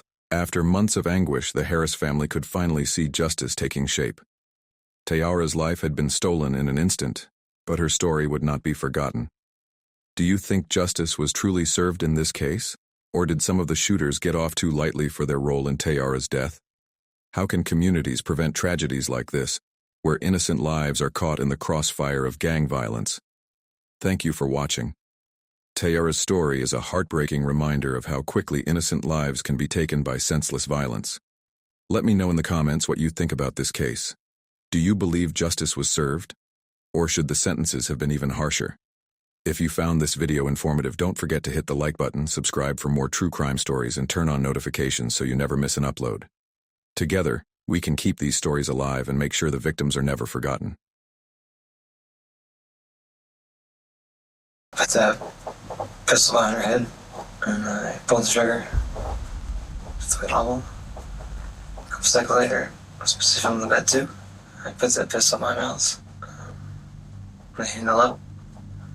Just slipped past my teeth. My son cried out. I was like, what the do I do now? Yet behind this face was a brutal serial killer who murdered more than 12 people. The case began with something that seemed ordinary at first: an abandoned truck sitting quietly in an airport parking lot. What investigators found next would unravel a nightmare no one was prepared for. Kind of smells. I think it smells like decomp. I can smell something. Inside the truck were 4 mutilated bodies, dismembered, and concealed inside boxes. What authorities did not yet realize was that this was only the beginning. Hidden across remote parts of the state were 11 more victims, evidence of a serial killer who had been operating unchecked for months. Detectives were already trailing behind a predator who showed no signs of stopping. You remember the last time you saw him? Maybe a couple of months ago. We don't care about anything else other than finding, matching, genocide, and justice. Whoever did that is our focus. I tied everything together yesterday when he did that. You know what I mean? Like, I know he lost them 3, man. I know he did. Taking these other 11, did you take them all to the same place? If you ever came back out to New Mexico, would you be willing to take us? The trail of horror had begun earlier, on a quiet Sunday afternoon in Grants, New Mexico. A landlord had contacted police after making a disturbing discovery while cleaning out the home of a recently evicted tenant. Officers rushed to the address to investigate. So this guy hasn't paid us since July, but with COVID going on, we couldn't evict him, so we've had nothing but problems with him. Anyways, we finally got him to move out, so I seen him today. We haven't come by, we haven't messed with him. I'm afraid I'll kick his ass, you know. When I came by, he says, I'm gonna leave you a pile to throw. Well, we didn't know which pile, so we started to load it up. While we were moving some things, and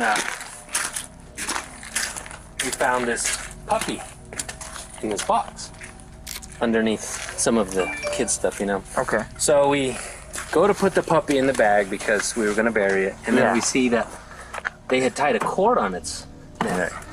Okay. Well, we've had, like I said, nothing but problems with these guys, so I at least want to put a report on file. I know we won't be able to say who did it and when, but that needs to be associated with him, you know, because we're going to take him to court for a lot of other things, and if I can just have that on file, it'll help. Okay. What they found inside was deeply unsettling. A young puppy had been killed in a brutal and deliberate act of cruelty. A cord had been tied tightly around its neck, leaving no doubt that the animal had suffered intentionally. Animal control confirmed it was an act of torture, and investigators immediately understood they were dealing with an individual whose capacity for violence went far beyond ordinary crime. Yeah, that was just straight up. Absolutely. That's just sad. That right there just really got to me, because it's like, that's not cool at all. Right? No. Absolutely. Cruel, awful people. Yeah, we tried to get in, the landlord, the owner, he tries to go into the house. They went in, they painted everything their own colors, and they just ruined everything. Unfortunately for investigators, the dead puppy would not be the last grim discovery. In the days that followed, police began uncovering more disturbing evidence. Gruesome crime scenes, unexplained disappearances, and signs of a calculated pattern that was far more sinister than anyone had imagined. That very same day, Detective Robert Turney was assigned a missing persons case involving 19-year-old Matthew Miller.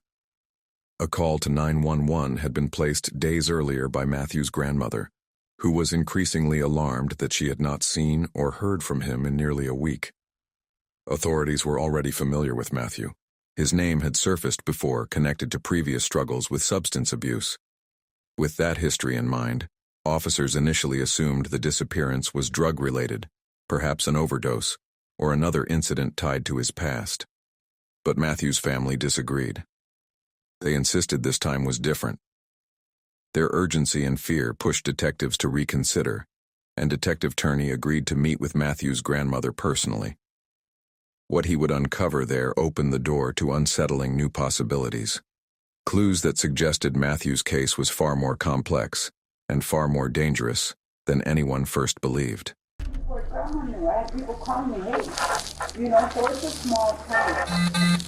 So you guys can help me out by just calling around to hospitals, clinics, rehabilitation places, other county jails, and just see if he's there. So prepare for the worst and hope for the best. Okay, but I will tell you, I had more than enough to arrest Matthew several times, and he's not one of those people that I wanted to arrest. Matthew is not going to pull a gun on anybody, right, to get his drugs? Yeah, no. He's not that kind of person. Yes, that's my main fear. And he probably has a little bit of a complex because he knows he's that kind of person. And so he's going to be real hesitant to reach out and tell you guys the actual truth about this person took advantage of me. Yeah, no, he wouldn't. You know what I'm saying? So just forgive him. All you can do is tell him you love him and you forgive him and go from there. After speaking further with Matthew's family, Detective Turney began uncovering critical details. Matthew's girlfriend revealed that she had last seen him getting into a vehicle with several people, including a blonde woman named Jennifer Lannon, someone Matthew had recently grown close to. Turney also learned that Matthew often spent time with his friend, Justin Mata, and Mata's girlfriend, Leonie Calzada. The three were known to use drugs together, making them immediate persons of interest. Acting quickly on these leads, detectives began searching areas Matthew was known to frequent. Before long, they located his Chevy Colorado parked just blocks away from Justin and Leonie's residence. The truck appeared abandoned, dirty, locked, and seemingly untouched for several days. Inside were Matthew's clothing and personal belongings, but there were also disturbing items: a pair of rubber gloves, a shovel tossed into the truck's bed, and several cell phones damaged beyond use in the front and back seats. It was becoming clear Matthew hadn't simply walked away from his life. Investigators immediately canvassed the neighborhood and uncovered surveillance footage showing Matthew's truck arriving at Justin and Leonie's address on January 26th, 3 days before Matthew was reported missing. This new evidence raised alarm bells, and the next step was obvious. Detectives needed to speak with Justin Mata and Leonie Calzada, but when officers arrived at the couple's residence, they were confronted with an unexpected twist. Matthew wasn't the only one who had vanished. No, just you? You sure? Okay, you okay if I come in?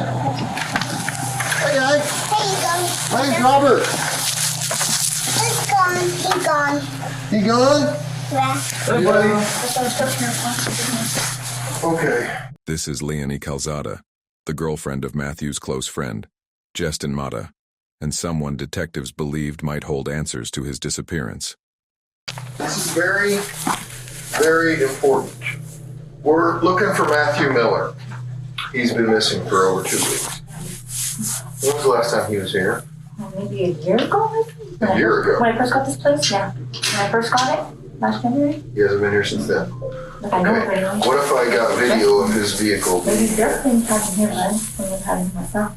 Okay. When was the last time you saw him here? When he was in the place, once you bring over, I first got this place. A year ago? You think Justin would have? He would have, yeah, probably. When you weren't here? If I wasn't here or I didn't pay attention, yeah. Because they said all that, yeah.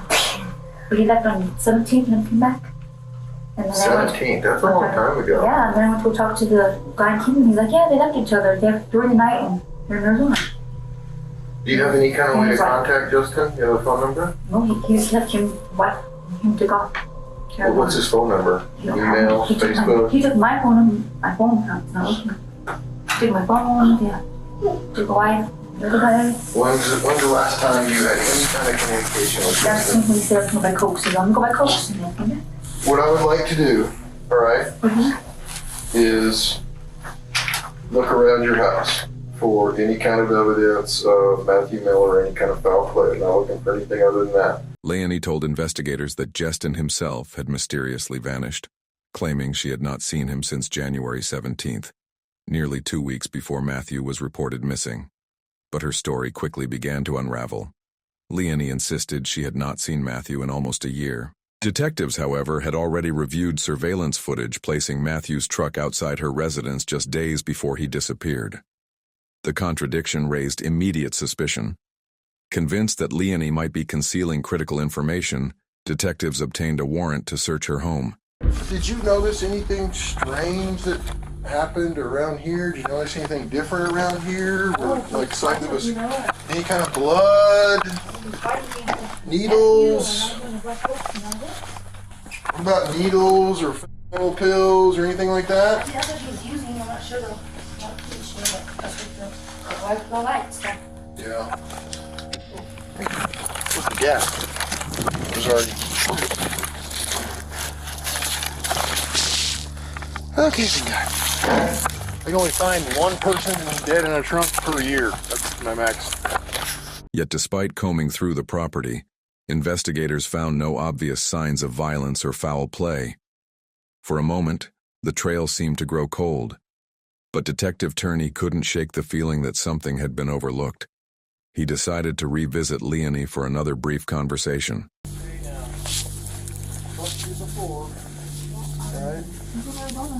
Who? The 17th. Just in Mata with Arizona. Yeah, with Jen Cannon. As of the 17th Of January. He left with his wife. Leonie revealed a startling detail. She claimed that Justin had recently taken off with another woman named Jennifer, supposedly heading to Arizona to re-up on drugs and make some quick money. With that information, Detective Turney suddenly found himself investigating the disappearances of not just Matthew Miller and Justin Mata, but now Jennifer Lannon as well, without yet realizing how closely these cases were connected. When Turney looked deeper into Jennifer's background, the investigation took an even darker turn. He discovered that Jennifer had already been reported missing by her ex-husband, Sean Lannon. That name was instantly familiar. Just days earlier, police had responded to a disturbing call at 817 Kingman Avenue, the very same property where the remains of a puppy had been uncovered. And the tenants evicted from that home? Sean and Jennifer Lannon. For the first time, investigators could see the threads beginning to connect. 3 people, Matthew, Justin, and Jennifer, all linked by drugs, relationships, and proximity to Sean Lannon, had vanished within days of each other. Determined to break the case open, Detective Turney ordered a canvass of the neighborhood around Sean and Jennifer's former residence, hoping someone had seen or heard something unusual. Their persistence paid off. A neighbor came forward with a security camera aimed directly at the Lannon home. And when investigators reviewed the footage, what they saw finally brought a measure of clarity to a mystery that had spiraled into chaos. On January 26th, surveillance footage captured Matthew entering Sean Lannon's home. But crucially, he was never seen leaving. Hours later, the camera recorded Sean driving away in Matthew's truck. When Sean returned, he was on foot, alone, and Matthew was nowhere to be found. 2 days later, on January 28th, the same camera recorded another unsettling scene. Someone loading household items into a red Dodge Dakota parked outside the residence before driving away. This footage marked a critical turning point. For the first time, investigators had visual proof placing Matthew at Jennifer and Sean's residence, and the evidence suggested Sean had direct involvement in what happened next. With this significant new lead, Detective Turney knew the next step was unavoidable. He needed to speak directly with Sean. Only Sean's account could explain what happened that day, and shed light on the 3 disappearances. The following morning, Turney arranged a formal interview. So, first things first, let's get her into this missing. Okay? Have you ever seen Matthew Miller? You know who I'm talking about? Was he over at your house? Yeah, it's been for weeks. And I'm not really pleased, but it's definitely been about weeks. Before the 3rd? Was his truck ever parked at your house? Yeah. For more than like a day, overnight? I'm not sure. Have you ever driven his truck? You've driven his truck? When was the last time you drove his truck? A couple weeks ago. A couple of weeks ago? So, again, when did you find out that they split and took off to Arizona, ran away together, whatever? It was 7 weeks ago. I came back every week. Come back. Did you have anything to do with Jennifer's disappearance, Matthew's disappearance? I don't think they felt like Do you think something bad happened to Matthew and Jennifer? And if Jennifer drug and choice used to be there when she came back with more bills than I could imagine anybody would have. She let those. Man, I just got a really, really bad feeling about all this. You don't. I do. You don't seem. I've been living in this circle for a minute. Has she ever done this before? Yeah. During questioning, Sean appeared disturbingly composed. His calm demeanor stood out, especially given that his ex-wife and the mother of his 3 children had vanished without a trace. Turney was left to wonder, was Sean an innocent bystander swept into a tragic situation, or was he concealing something much darker? The very next day, investigators received an unexpected call that would push the case forward. A man named Josh Hall, an acquaintance of Matthew Miller, claimed he had witnessed something deeply troubling connected to the disappearances. Detectives arranged an immediate meeting, hoping his testimony would finally deliver the breakthrough they desperately needed. Hey man, what's going on with Matthew, man? That's my chick's cousin. Check this out, man. Check this out. That's all me. Check this out, man. Yesterday, alright, was at Kelly's. Right, Sean told me to go talk to you. And I guess he had to go talk to you or something. Talk to the cops. He goes to Kelly's in the garage, stashes the bag in the ceiling. Gun, jacked his wife's IDs, some clothes, some other shit. Everything, just stashes it there. Says he had to go talk to the cops. I was there. I was there. Sean killed all 3 of them motherfuckers, man. I'm telling you, he murked all 3 of them people, man. He's putting it off on Martha that they ran off and everything. Why in the Yes. I don't know, man. Kelly's like my sister. I know all the shit, you know? I killed all 3. I know he did, man. I know he did. He did, man. I'm telling you. Come on, they find the truck right by his house. You know what I'm saying? And it was throwing a trip over this. You know what I mean? Like, Martha was his chick. Martha was there. By himself.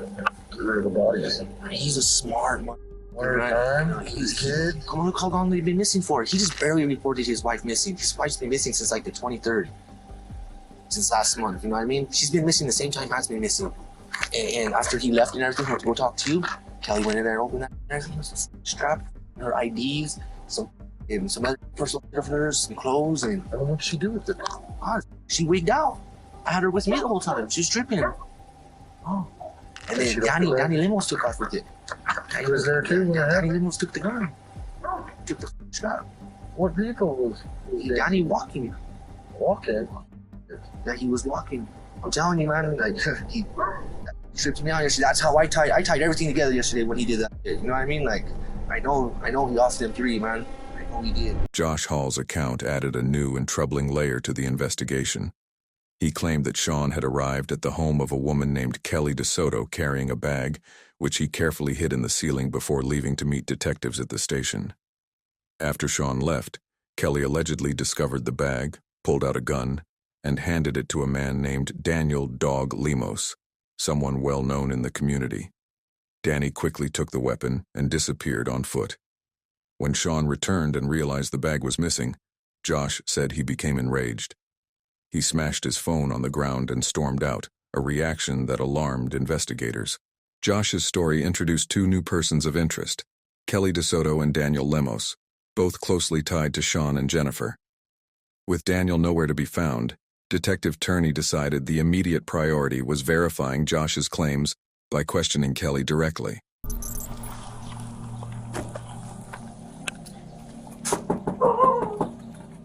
When investigators first approached Kelly, she appeared cooperative and agreed to meet at the station for a formal interview. But when officers offered her a ride, she refused, claiming her boss would drop her off within 30 minutes. That time came and went, and Kelly never arrived. Her absence raised a major red flag. Investigators grew increasingly suspicious that she was stalling or attempting to cover something up. 2 hours later, Detective Turney returned to her home. No. It's Robert and Ben. The detectives. Hi. Ready? She hasn't gotten here yet. So I talked to my lawyer, and he told me that I didn't have to go with you guys. You don't have to. What is it about? Can you tell me? It's about the disappearance of who? Matthew Miller and Jennifer Lana. Sean Lana. Sean is not missing. I know he's not. This time, Kelly's demeanor had shifted. She was visibly distressed, reluctant to speak, and quick to invoke her lawyer. Turney grew convinced that she was holding back vital information that could unravel the tangled web surrounding Sean Lannon and the string of disappearances. Was Sean here yesterday? He came out yesterday. How many times?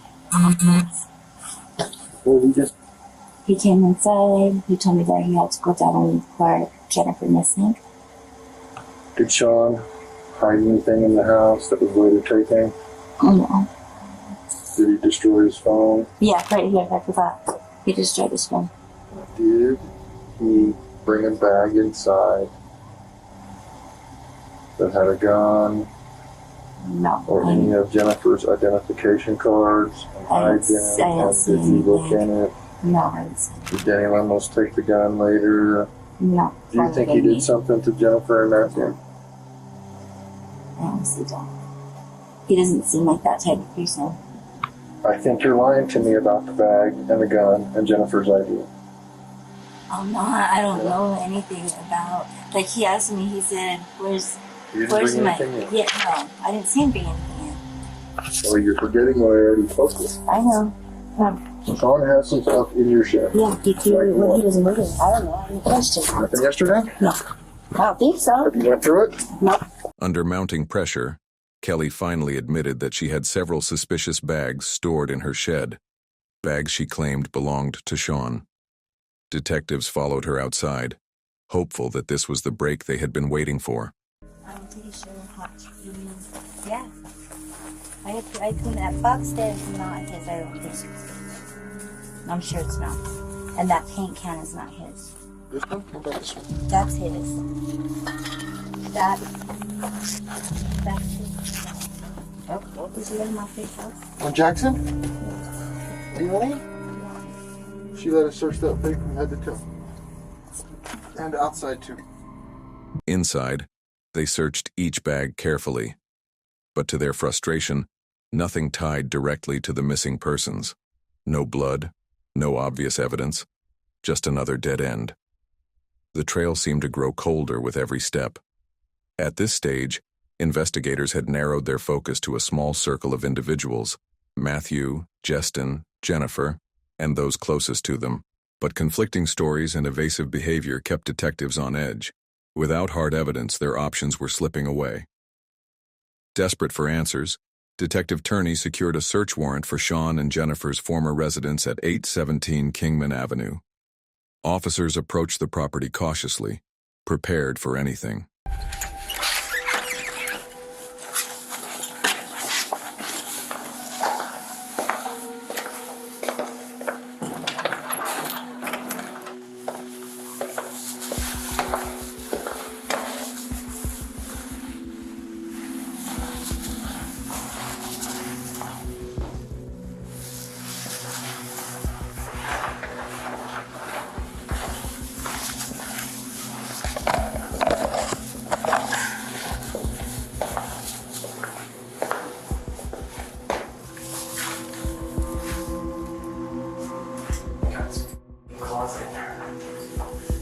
But once again, they were too late.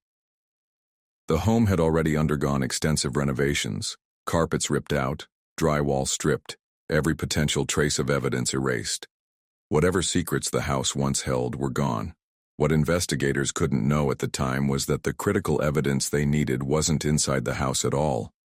It was sitting, untouched, in an abandoned truck miles away, waiting to be uncovered. For now, though, every lead was exhausted. With frustration mounting, Detective Turney decided on a more direct approach. He reached out to Sean again, determined to press harder and extract anything that could finally reveal the fate of the missing trio. Hello? Hey, is this Sean? Yes, it is. Hey, Sean, this is Detective Turney. How are you doing? Good, how are you doing today? Good, man. I've been trying to get a hold of your other number, and it's not working. So. No, I apologize. Sorry. So you know anything new? No, I haven't heard anything. Nope. Okay. Are you still around town? No, I'm in Albuquerque.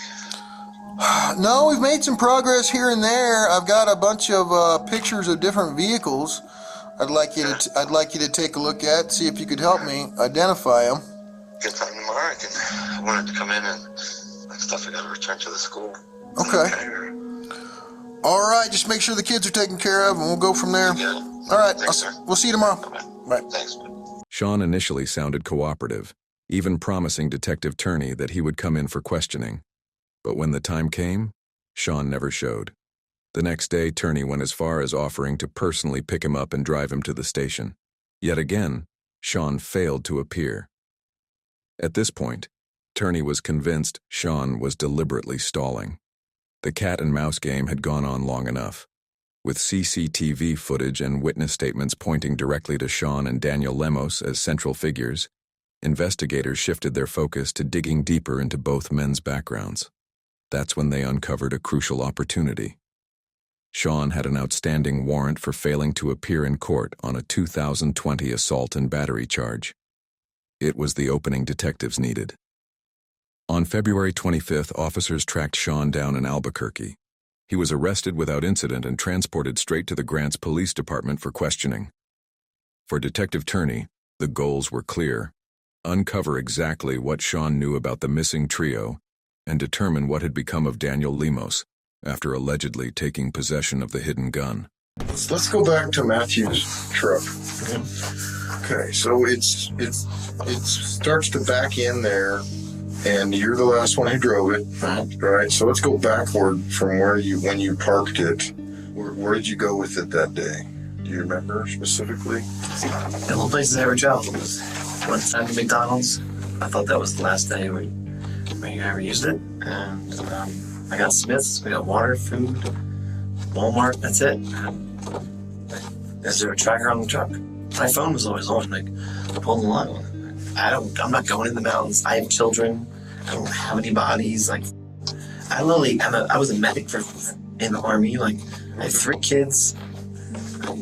I don't think you're capable of doing something like this. I think you're very capable of defending yourself, though. An accident happens. If it was an accident, I would be like, that's self-defense, because self-defense is feasible, but literally, no. The biggest fear in my house, why the pistol stayed in the house, was Pato, like dog. Like, that guy scares. I'm not gonna lie about it. Yeah. So, who told you to park it there? Justin? Justin was there at the house, talking with, like, they're all chewing on the soup. Who's all there? Jennifer, Justin, and Matthew. And he gets a boatload of pills from him. And they're like, we're going to go score. I mean, they had no money, nothing. So you take the truck and the kids. No, they leave the truck. And literally, I'm like, well, I need to go. Like, can I get some fucking groceries or some shit? Okay. And literally, I'm like, what do we do with the truck? He's like, leave it. I'm like, you're going to leave the shit here? Like, no. I was like, you're not going to park in front. No, I need to go to the dumpsters. I need to go to $1 for water. And so they told you in the house, when you're done with it, to park it at the Lubbock Apartments. Matthew wanted to park it down the street. He says, no, my buddy's over there near the apartments. Just leave it there. As the interview unfolded, Sean seemed to have an explanation for everything. even the surveillance footage. He claimed he had only moved Matthew's truck at the request of both Matthew and Justin. He downplayed the trio's disappearances entirely, insisting they were tied to a routine drug-related business venture. Nothing criminal. Detective Turney wasn't convinced. Sean's calm demeanor, his evasive answers, and the inconsistencies with witness statements painted a different picture. But without hard evidence, Turney couldn't directly dismantle Sean's story, so he shifted tactics. Instead of pressing Sean harder on Matthew, Justin, and Jennifer, Turney deliberately steered the conversation toward Daniel "Dog" Lemos. He presented Danny as a potential scapegoat, dangling an opportunity for Sean to redirect blame. If Sean took the bait, it could reveal cracks in his story, expose hidden truths, or at the very least provide new insight into what really happened to the missing trio. Did Danny kill him? I have no idea. I literally spent most of my time with the kids. If I had to guess who would kill him, it would be the guy saying, if I gotta dispose of bodies, I'm gonna put him in my pig. And he showed me the pig one day because I was helping him at his house. This is Sean. I don't have any answers for Matthew. I don't know much about him. Talk to Dog. If someone's gonna move a body and put it somewhere, my guess, the creepy dude that talks about pigs with everything but eyeballs. I'm like, who would know that? Like, this dude's, I'm scared of Dog. So, but my kids are scared of Dog. I'm scared of Dog. I don't know what to fucking be afraid of it. I'm ashamed of it. But we hid in the house. We didn't go anywhere. I definitely didn't leave my kids for 5 hours because I didn't find the look of the other one. Just as Detective Turney had anticipated, the moment Daniel "Dog" Lemos's name entered the conversation, Sean seized the opportunity. He quickly deflected, pointing to Danny's violent tendencies and even suggesting that Danny had the means to dispose of bodies by feeding them to pigs. Beyond those accusations, however, Sean stuck firmly to his narrative, denying any involvement in the disappearances. Without concrete evidence to refute him, detectives were forced to conclude the interview. Still, Sean wasn't free to walk away. His outstanding warrant for failure to appear in court kept him behind bars for the next 7 days, and he was transported directly to the local jail. During that week, investigators worked tirelessly, re-interviewing acquaintances, re-examining evidence, and piecing together every fragment of the puzzle. One detail in particular caught Detective Turney's attention: a red Ford truck that had been recorded outside Sean's residence, later seen leaving with unknown contents loaded in the bed. The truck had yet to be located, but Turney strongly suspected it might hold the key to the entire case. For the moment, 3 people remained missing, and the investigation centered on 2 prime suspects: Sean Lannon, whose actions on surveillance tied him to Matthew's truck and possibly the red Ford, and Daniel Lemos, who had allegedly taken possession of a handgun linked to Sean before vanishing himself. Each passing day deepened Turney's belief that Matthew, Justin, and Jennifer had been murdered, and that the answers lay with these 2 men, but the clock was ticking. On March 3rd, Sean completed his short jail sentence and walked back onto the streets. The stakes had never been higher. Now, facing the possibility of losing a prime suspect altogether, Detective Turney knew the investigation needed a breakthrough. Just one lead, one hint of where the bodies might be, could change everything. On March 5th, officers received a call from security at the Albuquerque Sunport Airport about an abandoned red Ford Ranger, eerily similar to the truck captured on surveillance during the investigation. What police found inside would confirm the grim truth they had been chasing for weeks.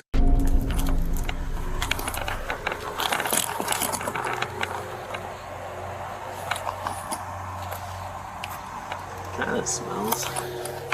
Kind of smells, but I mean, not to like decomposing or anything, you know what I mean?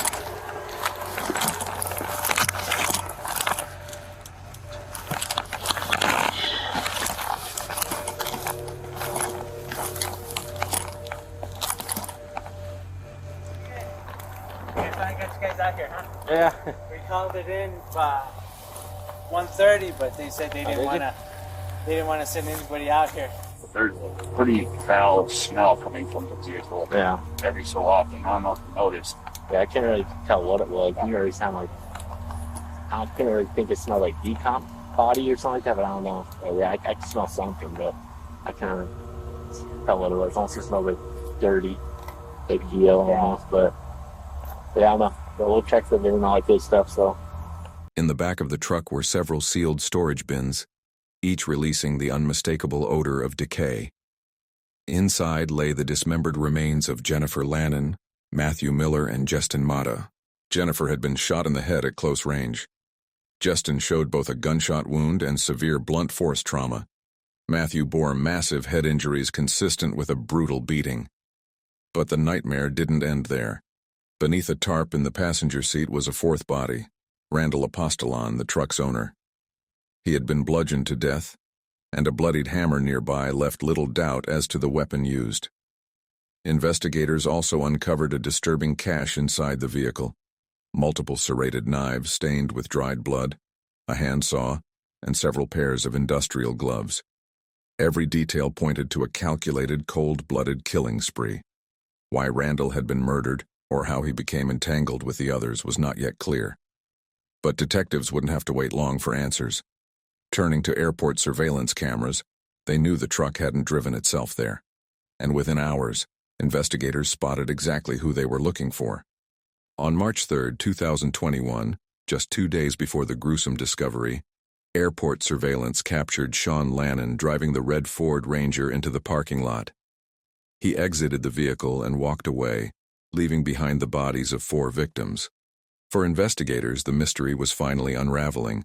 They had found their killer. But by the time the bodies were discovered, Sean was already gone. He had slipped out of Albuquerque, vanishing before authorities could close in. Alarmed at the escalating violence, the U.S. Marshals Service issued a nationwide alert, warning that Sean posed an active threat and could be on a deadly crime spree. Law enforcement across multiple states joined the manhunt, racing against time to stop him before more lives were lost. Then, on March 9th, Detective Turney received devastating news. U.S. Marshals informed him that Sean was now wanted for yet another murder, this one committed just a day earlier in New Jersey. Witness accounts and surveillance footage placed Sean directly at the scene of Michael Debkowski's killing. A quick background check revealed this was no random target. Debkowski was someone Sean had known personally for years. The chilling revelation made it clear: his violent spree was far from over. Now, with 5 victims confirmed and a serial killer on the loose, investigators feared anyone connected to Sean could be next. Federal authorities tracked his movements relentlessly, monitoring surveillance and cell phone data. Finally, on the morning of March 10th, marshals located him in St. Louis, Missouri. Sean Lannon was taken into custody without incident and extradited back to New Jersey, bringing an end to his bloody rampage. By this stage, the evidence against Sean was overwhelming. Prosecutors had more than enough to charge him. But investigators still needed answers. Why had he committed these murders? And had he acted alone? Or did others help conceal his crimes? When Detective Turney finally sat across from Sean, he braced for lies and denials. Instead, he was met with resignation. Sean offered no resistance. He admitted he was tired of running, that he knew his capture was inevitable, and that he simply wanted it to be over. With nothing left to hide, Sean began to give detectives exactly what they had been waiting for: a chilling, detailed confession of the murders and the twisted reasons behind them. Jen was already out with her. Wasn't enough to take her life, so she wanted to make sure she went too, for sure. Because I realized she was breathing. She wasn't gonna OD. I went in the other room, psyched myself up, repeating that kind of emotionally charged statement of, "You killed the Garrison baby." So I had whatever to do it. I put the pistol on her head, and I pulled the trigger. Just went on. A couple seconds later, I was positioned on the bed too. I put that pistol in my mouth. I handle up. Just slipped past my teeth. My son cried out. I was like, what the f*** do I do now? Pull the trigger, kids gonna see both of our heads went off. I rolled off the rounds out of the gun, put it in the dresser. Closed the bedroom door, got the kids normal, set them up to be in the other room. We have a vehicle. My John's boyfriend drove the truck on the car ride. So I pretty much lived here into to a storage bin, a long one. The sheets that were around here, the bedding was in the bag, in the box too. A day later, I tried to dismember her to put her in containers. It didn't work. It was awful and traumatic. Just thinking about it. It still haunts me. I knew I was living on borrowed time at that point, so I needed to get my kids somewhere safe for the coat. So I continued with packing everything up, all the while still mating just a month then. He's responsible for the drugging and doing that to my kids. It took like a week. I came to the house. So I was in the laundry room, connected to the garage. That's where I killed him. Just before I killed him, he offered up a trade. His phone had pictures of Shawn Michael standing there naked in my living room. I don't know what his name was, William or Matthew Miller, whatever that his name is. With his on my son's shoulders. I was like, who sent you this picture? He's like, I don't know it's real. He's like, I took the picture. I was like, well, you took that picture. And you just advanced the guy in the picture. So, I said, there it is. He was right over the van where Jim was hiding. He wanted to know if he could do a shot before he took his life. So I said, well, if you find any in the vent. So he literally was looking down in the vent. He didn't see it coming. And I shot him in the back of the head. It wasn't something I was proud of. He's a pretty tall dude. I had to dismember him at some point a day or two later. It disgusted me. That's gross. I had to work up the nerves to move his body. So there's so much blood. That's why I had to pull the floor up in that room. I still have a room that was the flooring that was pulled up in the kid's bedroom. A piece of landlord never fixed the water leak. And the carpet got molded. It was unsafe.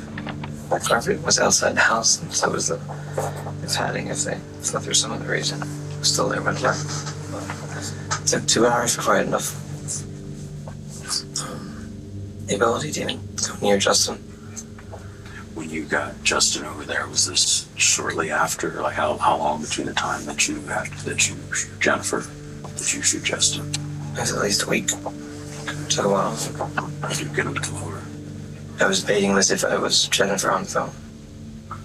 Yeah. So you thought you used to meet Jennifer? Yeah. I also had pictures of Daniel Lemos and my son. I never got my hands on Daniel Lemos. I fully intended so I was heading back to New Mexico for it. Like yesterday. Yeah, we're 10 years. If I did, it'd be in the box. So then I had the 3 of them. Probably that kid comes over, William or Matthew, or his name is, comes over with Felicity, his girlfriend. She looked like she was like 12 years old. And I should her name on, I don't have to. So he's like, they're looking for money for anything. I'm like, I give you a food card. I'll like just take like $40. It's like, all I need is later in the week, give me a ride to get some water. And I'll get less sugar than I want. So one of those times he came back, he didn't have Felicity. And that's when I shot him in the back of the head. I had one of his vehicles in Albuquerque. At some point he brought me the boxes that put him in the back. I couldn't fill it with enough money to get the vehicle, so he was going to take the truck back, so I found somewhere else for the boxes of A's storage containers. I was going to hold them for $150. He wanted another $300 once we got to his place. Randy wanted another $300 to hold the boxes.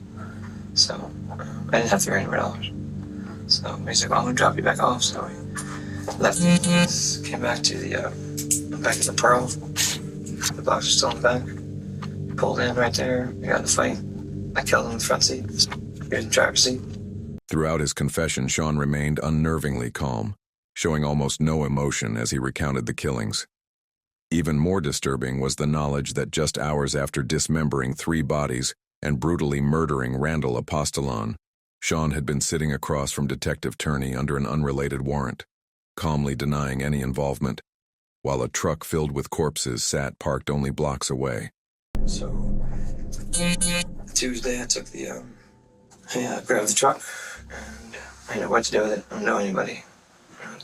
What do you do with the body? So, I wasn't trying to, I knew at some point it was going to get caught. I just wanted my kids back home. I took them to the airport the day before. And I positioned them. Just, everything was the same. Secured the vehicle. Nothing obvious. And then I took I believe it was an Uber. Took it home. Right to the Pearl. The next day we flew out. I'm waiting on time. Again.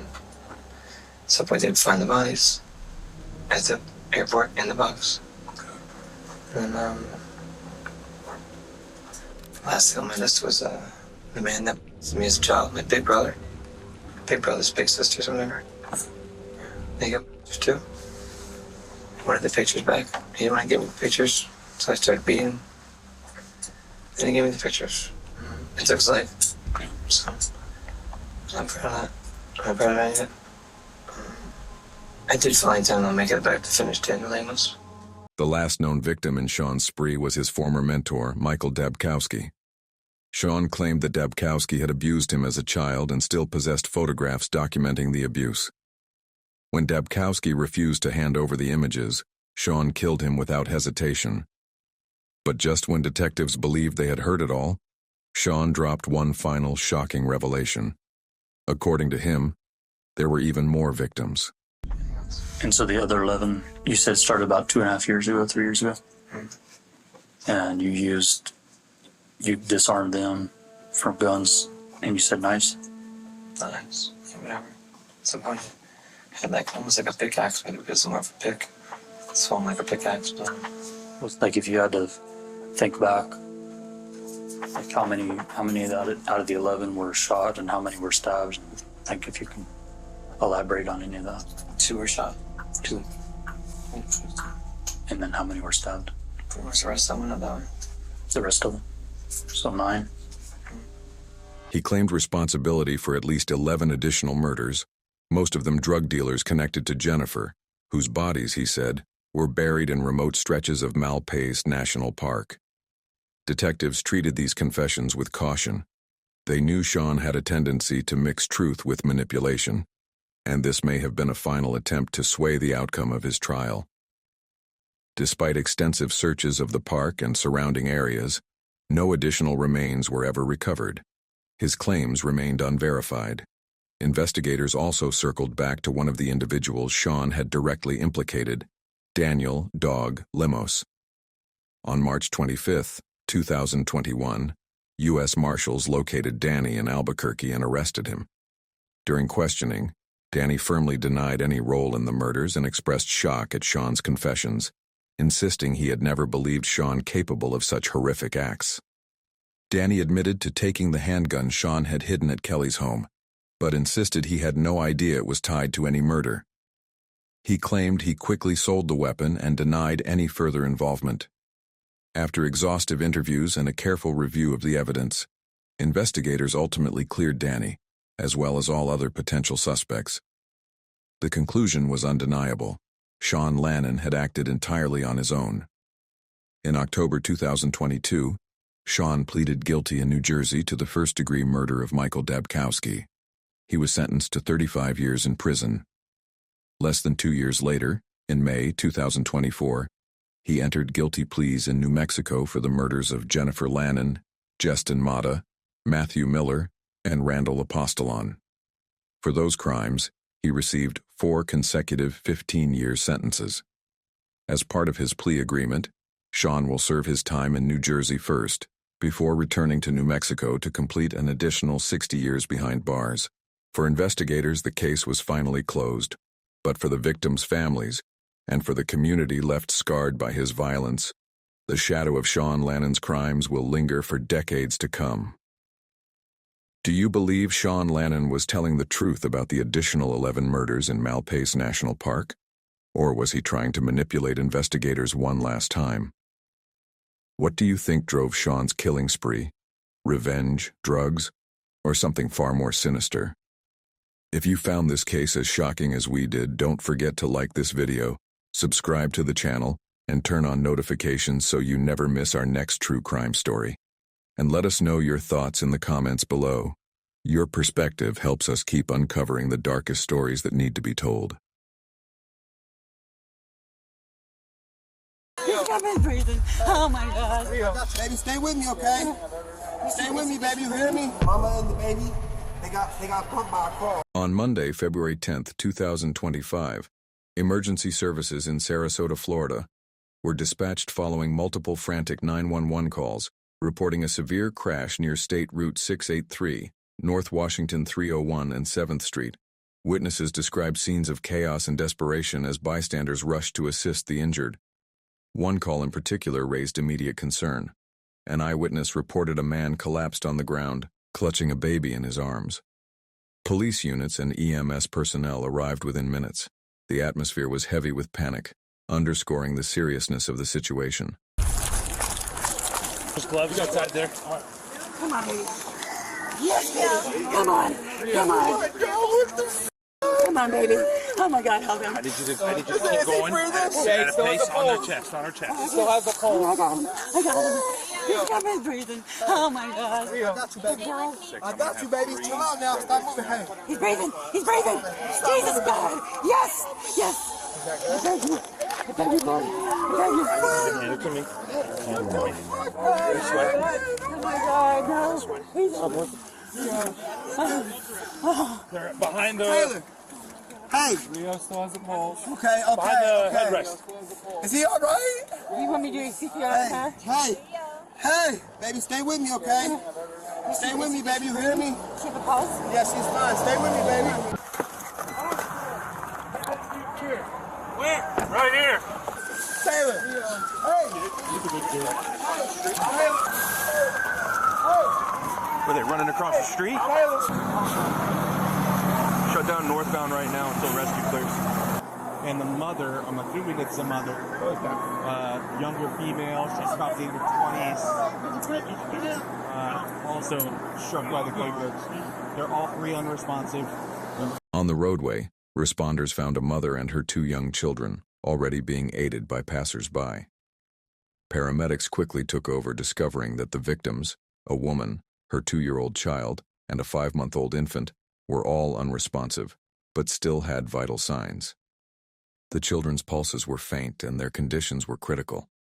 With urgency mounting, the priority became stabilizing the victims and determining what had led to such a devastating scene and who was responsible for it. Hi there. Is this the one that's in right here? Oh, you're okay? How you doing, sweetheart? What's your name? What is it? Oh, Ronnie. Nice to meet you. I'm Officer Farina. Nice to meet you. Is he okay? Huh? Yes, sir. I don't know right now. Let rescue do their thing. They're working on it. Did you get with Manny on this whole thing taped off? All down the sidewalk? Yeah, right here. When she's loaded up, then you start seeing we got witnesses. Yeah. Start getting them separated and names and information quick. At John Cross, after it happened, she pulled up, saw the stuff in the road, and then she just So stopped she's her not car. the car that hit. No, that's, she said So no. this looks like a signal 3. So this is going to be a signal 3. Yeah. Was she hit by the car at all? No. Okay, were you? No. She dropped her phone over there, right? Okay. She said, baby, my phone. So I see cars coming. I'm like, stop. You know, trying to stop me. Next thing you know, I hear, boom. I see her flying. Look, I got a daughter. She lives right over there across the street. Who's drinking? That's his straw. But she got a daughter that's right across the street. She's in there. I need to go get her. Okay. We'll call her, and I'll send an officer over there. I'm going to need you to hang out here for a second, okay? We're never gone more than 2 minutes. See what I'm saying? She's 7. I gotta go.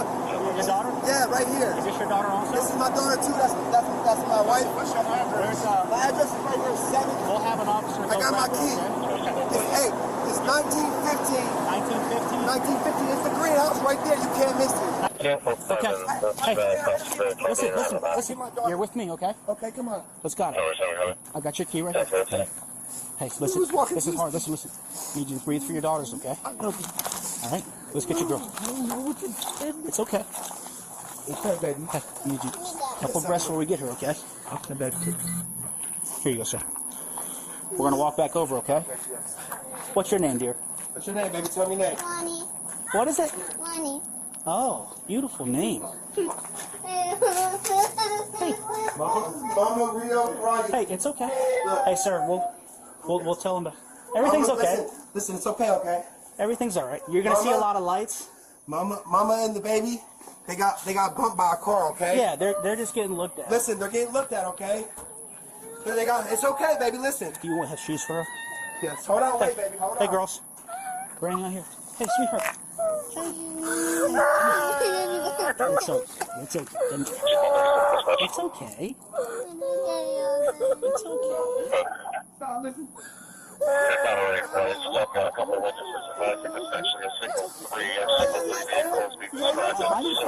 I don't know. She dropped her phone in the middle of the street. Hey, baby. We're gonna put your shoes on. Yeah, put your shoes on. Okay.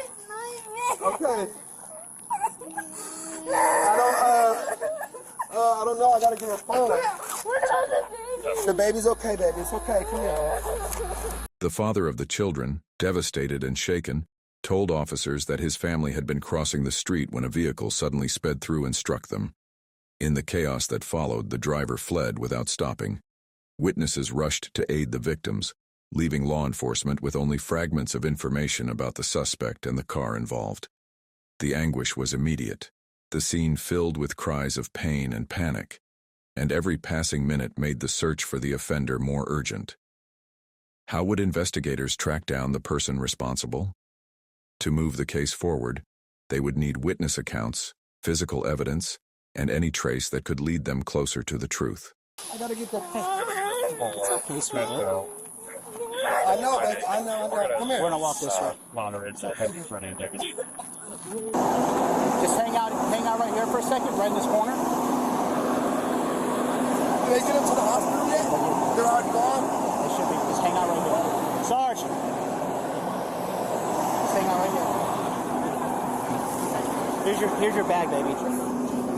Are they in here? Yeah, so just hang out for a second. Sarge! I need a lighter. I need a smoke. I don't have a lighter on the boss. Is that her phone out there? Okay, it's gonna stay right there for now. Hey, Sarge, this is Dad. He was there with them. I don't know what you want to do with them. If you want to send them down to the hospital or what. He's got both his kids here. She was on scene. He just got her from the house. Okay.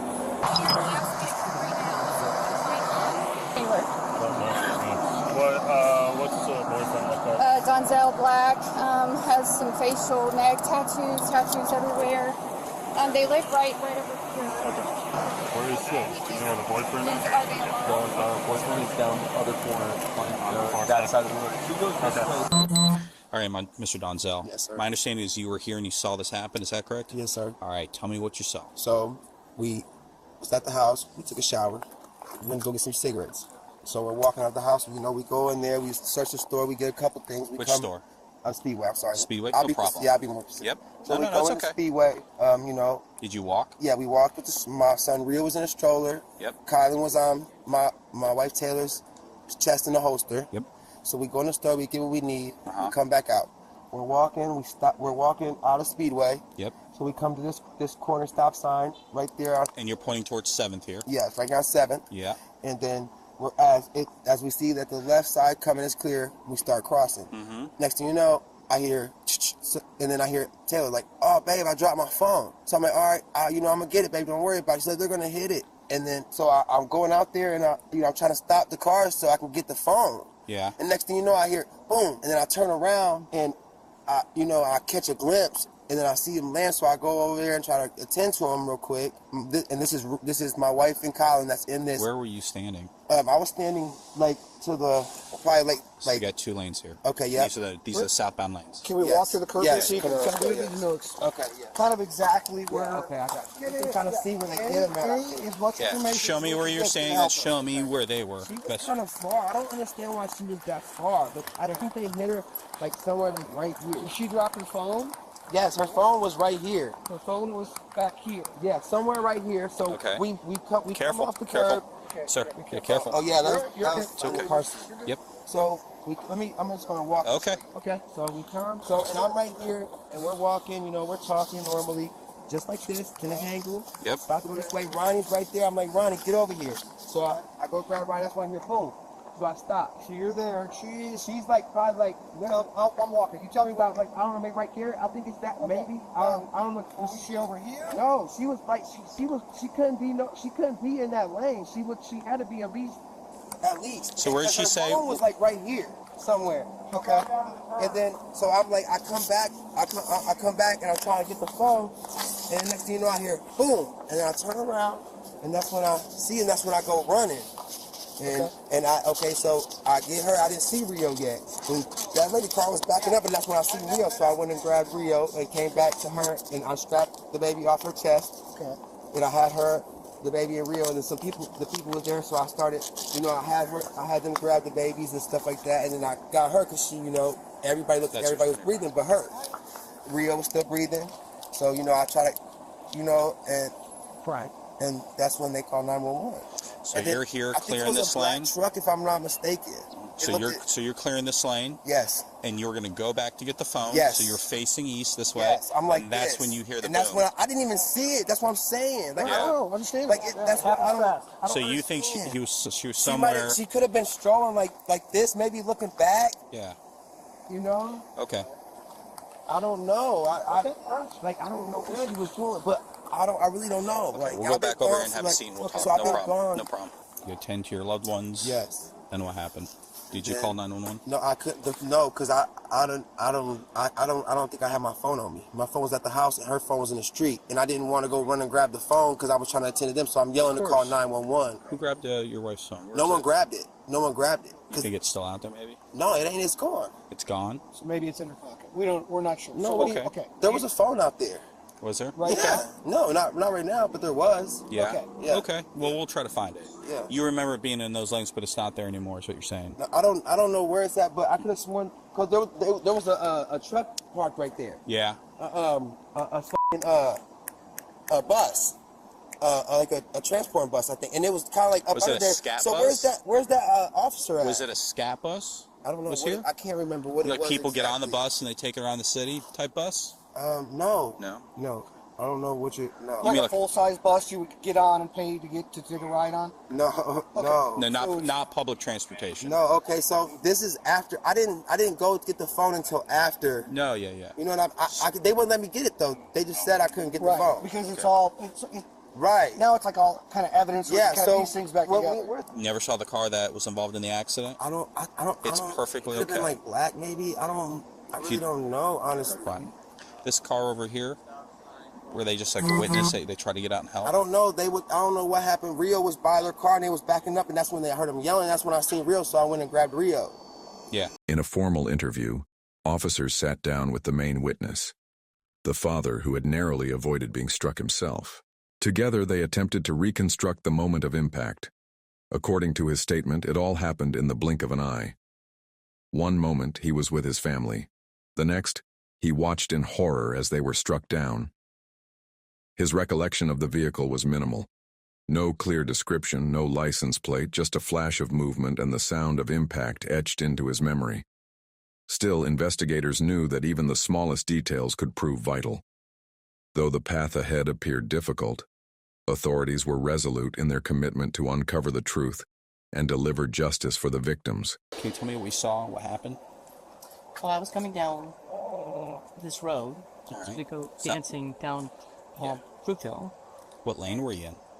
I was in the right lane because I was about ready to move right, to move a couple blocks away. And as far as I could tell, there was things in the road. So I was dodging some of the things in the road. What do you so mean? I thought it was just where you could see the shoe and the other jacket. So you never saw the initial crash? I didn't see anything like that. Okay. And then what I happened? saw the stroller. Yeah. And I was going to straddle the stroller and then realized, so I got over the stroller and it started dragging me. Mm-hmm. So I stopped and I backed up. Right in the same lane that you're in now? Yeah. Okay.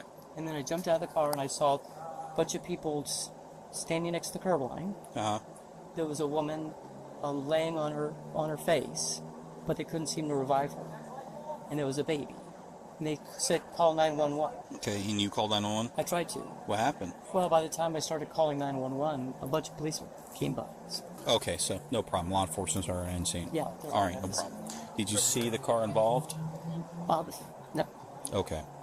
Did you do anything else on scene? Did you talk to anybody while you were here? Just what? Just the officer. Anybody else on scene that anybody say that they saw it? Made any comments to you? Yes. Who's that? What was the guy's name? You should be. Did he? Okay, I can get that from her later. What did he tell you? He said you didn't hit them. Somebody else came through in a white something. Okay. White vehicle. They just hit and ran. Is this guy white male, black male, Hispanic White male? Well, How old do you think he is? he's 35, 38.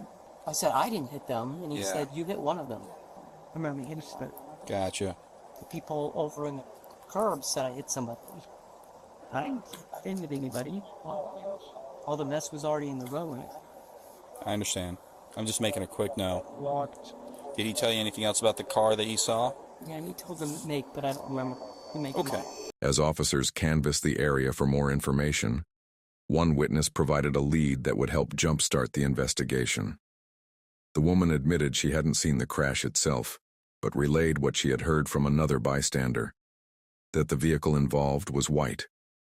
Though the detail seemed small, it became the first tangible clue investigators could build on. I'm going to give you a ride over to the hospital, okay? That way you don't have to hang out here on scene anymore. We'll get you back with your family, okay? My kids. Is anybody with them? Is she good with them for right now? I don't know them people. I haven't really talked to them. Like, Do you know, I think my kids play with them, but I don't know them enough to leave my kids over. Where are they at?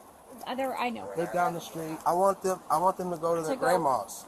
Grandma's the one at the hospital right now? No, her mom. That's her mom. Okay, where's Grandma? Grandma, they stay over there off of like University. Do you have a phone number for her? No, I don't. No phone number for Grandma. Do you have an address for Grandma? No, I couldn't tell you honestly. I mean, I'm sure the people over here are fine. I know that you don't want them to stay the night. I just don't, really.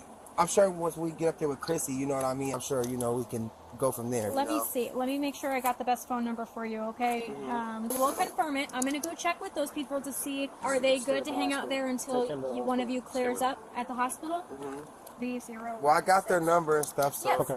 So, in the meantime, it's okay if they hang out there while you're at the hospital? Yeah, that's okay. fine. I'm going to go check one final time to make sure they're still good and that they're okay with hanging on to them for a little bit longer, okay? Thank you. Alrighty. Seatbelt comes from that side this way. I'll be transporting one black male to the hospital. While officers worked the scene, paramedics rushed to save the victims. The mother was transported to the hospital in critical condition. But despite every effort, tragedy struck. Both children succumbed to their injuries within minutes of being treated. What began as a hit-and-run investigation had now turned into a homicide case. Determined to track down the suspect, authorities quickly intensified their efforts. Mr. McLuzak here to interview witness Mr. Justin Machota. Sir, if you want to just tell me what you saw. Sure. So what I can't really say, what I can just say in short is I heard the sound, and then by the time that I take a look at like what's going on, right, I just saw like a silver sedan car that hit like two people. By the time that I heard the sound, and then by the time that I take a look at the sound, I took a look at the like what was going on. I saw this other lady, which was the one that was laying by the road. She was like on the screen, right, like the windscreen of the vehicle. Yeah, windshield. Yeah, windshield of this car. Yeah, of that car, which is the silver one, right? So I think. Where was that at? So the silver car. Yeah. So when you look, you hear the bang, then you the bang turn. was over there, and then the silver car tried to. So when you look, real quick, and you saw this female on top of the silver car, where do you think exactly that was when you saw? Right there where the pink blanket is, maybe? Okay. Then what happened? Obviously, I was just it's something that I wasn't even expecting because we're just in the middle of just talking, right? And were you in the parking lot over there? there? Yeah, just over there. By this blue car? Okay. Yeah, that's my car. Yep. Ma'am, can you tell me what you saw in your own words? Okay, so I was sitting in my car with my dog Open. I was with my friend Justin. So right on the other side. Yeah. Okay. We're just in between the two cars. Yep, no problem. So I heard the sound, and I heard Justin like saying, "Oh." Mm-hmm. he was standing outside. I was sitting in the driver's seat. So I stood up to see. I saw a baby lying on the outer lane. Lane closest to us? Yeah, on the outer lane. This lane. Yep. Close to us. All right. Yep. And Me then too. the mother, I would assume she was the mother, lying closer to the yellow line on the island. Okay. Yeah. And then there was a guy wearing a white t-shirt and print pants, started screaming. And there was a small girl, maybe about 6, 7-ish years old, on the top island, who was just standing there. Sure, like, do you need to come in? No, I just need to ask you a couple questions about your ring camera. Oh, it doesn't work. It doesn't work. Okay. And 1559 has cameras all around the house. We are assisting our traffic unit with the homicide that happened last night. So a family passed away last night from an accident. Is it okay if we look through the app really quick? This is Officer Vaquero with the Sarasota Police Department. How are you? Doing fine, thank you. I'm out here at World's Attic Thrift Shop. I believe you're the business owner? I am the manager. Okay. So we had a traffic fatality involving 2 children and a mother last night. Oh my goodness. I'm outside your business, and your business points cameras directly to Beneva. It does. It has a pretty good view. Yeah. Are you meaning checking it now from my phone? No, if you can check it and want to just call me back within the next hour, that would be great. Okay, I'll see what I can do. Okay, thank you. Seeing to the CP, contact was made with the business owner at World's Attic Thrift Shop. She's reviewing the cameras now. Is going to give me a call back. Statements were gathered, and surveillance cameras from nearby businesses and traffic lights were reviewed. Investigators focused on determining the direction the fleeing vehicle had taken, then methodically combed through hours of footage. Within 2 days, a breakthrough emerged. A white Lexus ES300 was identified and traced to a registered owner. But when officers finally confronted the suspect, the case took an unexpected turn. The individual's account of what happened challenged the assumptions investigators had carried since the night of the crash, leaving law enforcement to determine whether this was the truth or another attempt to escape responsibility. So Miss Minton was, she volunteers at a cat depot? Well, I work with them when I have cats that need to be spayed and neutered, and then I foster and help find owners. And then I've been doing that for the Monday night, she was going south on 301 and think she hit a dog. No, it just out of the blue. It was like on my windshield, and it's like, it was. I'll never forget that sound. And then I felt bad, so I turned around to see if the dog was alive, because even in Michigan, wherever I go, I go back and see when animals are, roadkill or whatever. And then I didn't see it on my side of the road, and then I saw people on the other side, so I thought, okay, they're gonna if the dog is there, they'll pick him up or whatever. But and then home. In my car, I parked it in there, and I'm getting some tile work done. So she has somebody in there doing the showers. Oh, gotcha. Okay. All right. And I haven't moved it since I came in. The windshield is a mess. I haven't backed it out at all. Is that right? Okay. You mind if I just see the image? Okay. Should I report? When I hit an animal, should I report it? It's always good to report it. Always. Feel free. Thank you very much. Oh,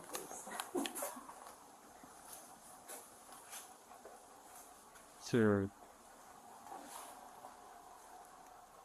And I was trying to figure out, do I do a fruit bell or make a U-turn because I need to get back to 17th Street. Yeah. Do you remember where you made a U-turn at? No. No? Just the next one. Next one? Yeah. Like, was it a traffic light? No, I don't think so. No, it's like, boom. So then it just came back around, and I thought, because when I was in the car and I'm just driving along, and this has gotten worse. This was not like that. Yeah. Sure. Do you have your license on you, or is that inside? Of course it's inside. Okay, don't worry about it. That's okay. But, can we just take one more look at it? Absolutely. Thank you so much. No. Something here.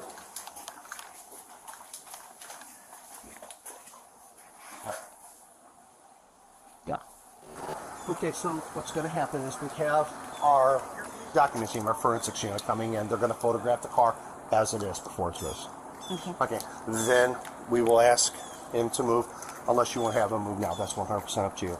And then we'll just have the tow truck put it in neutral, pull it up on the thing, and go so nobody has to go in.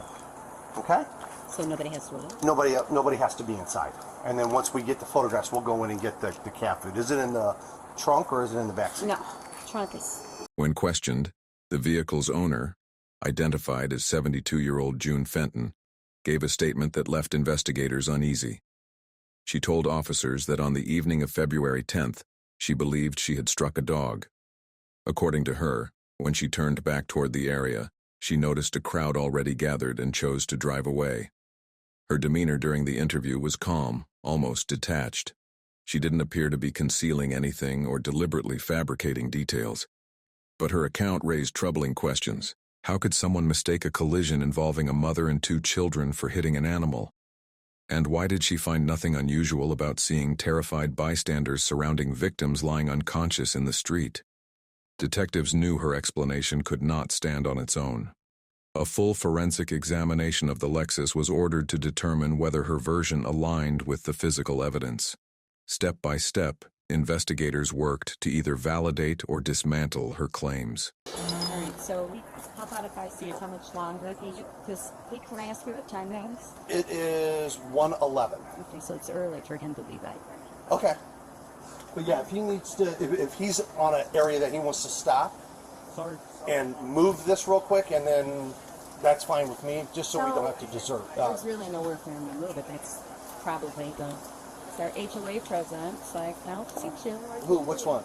No, orange. Should I wait? Just wait. Yeah. There we go. Yep. So he doesn't have to rescue me. How we doing, sir? June, you okay? Yes, these guys are here to arrest me, and I said you would vote. No, none of that. You're not being arrested. No. No, You're joking with me. Remember I told you I hit a dog? Oh, okay. I'm sorry. Yeah. If you could just step back out. I'll let you do whatever you got to do. I appreciate it. Okay. Thank you.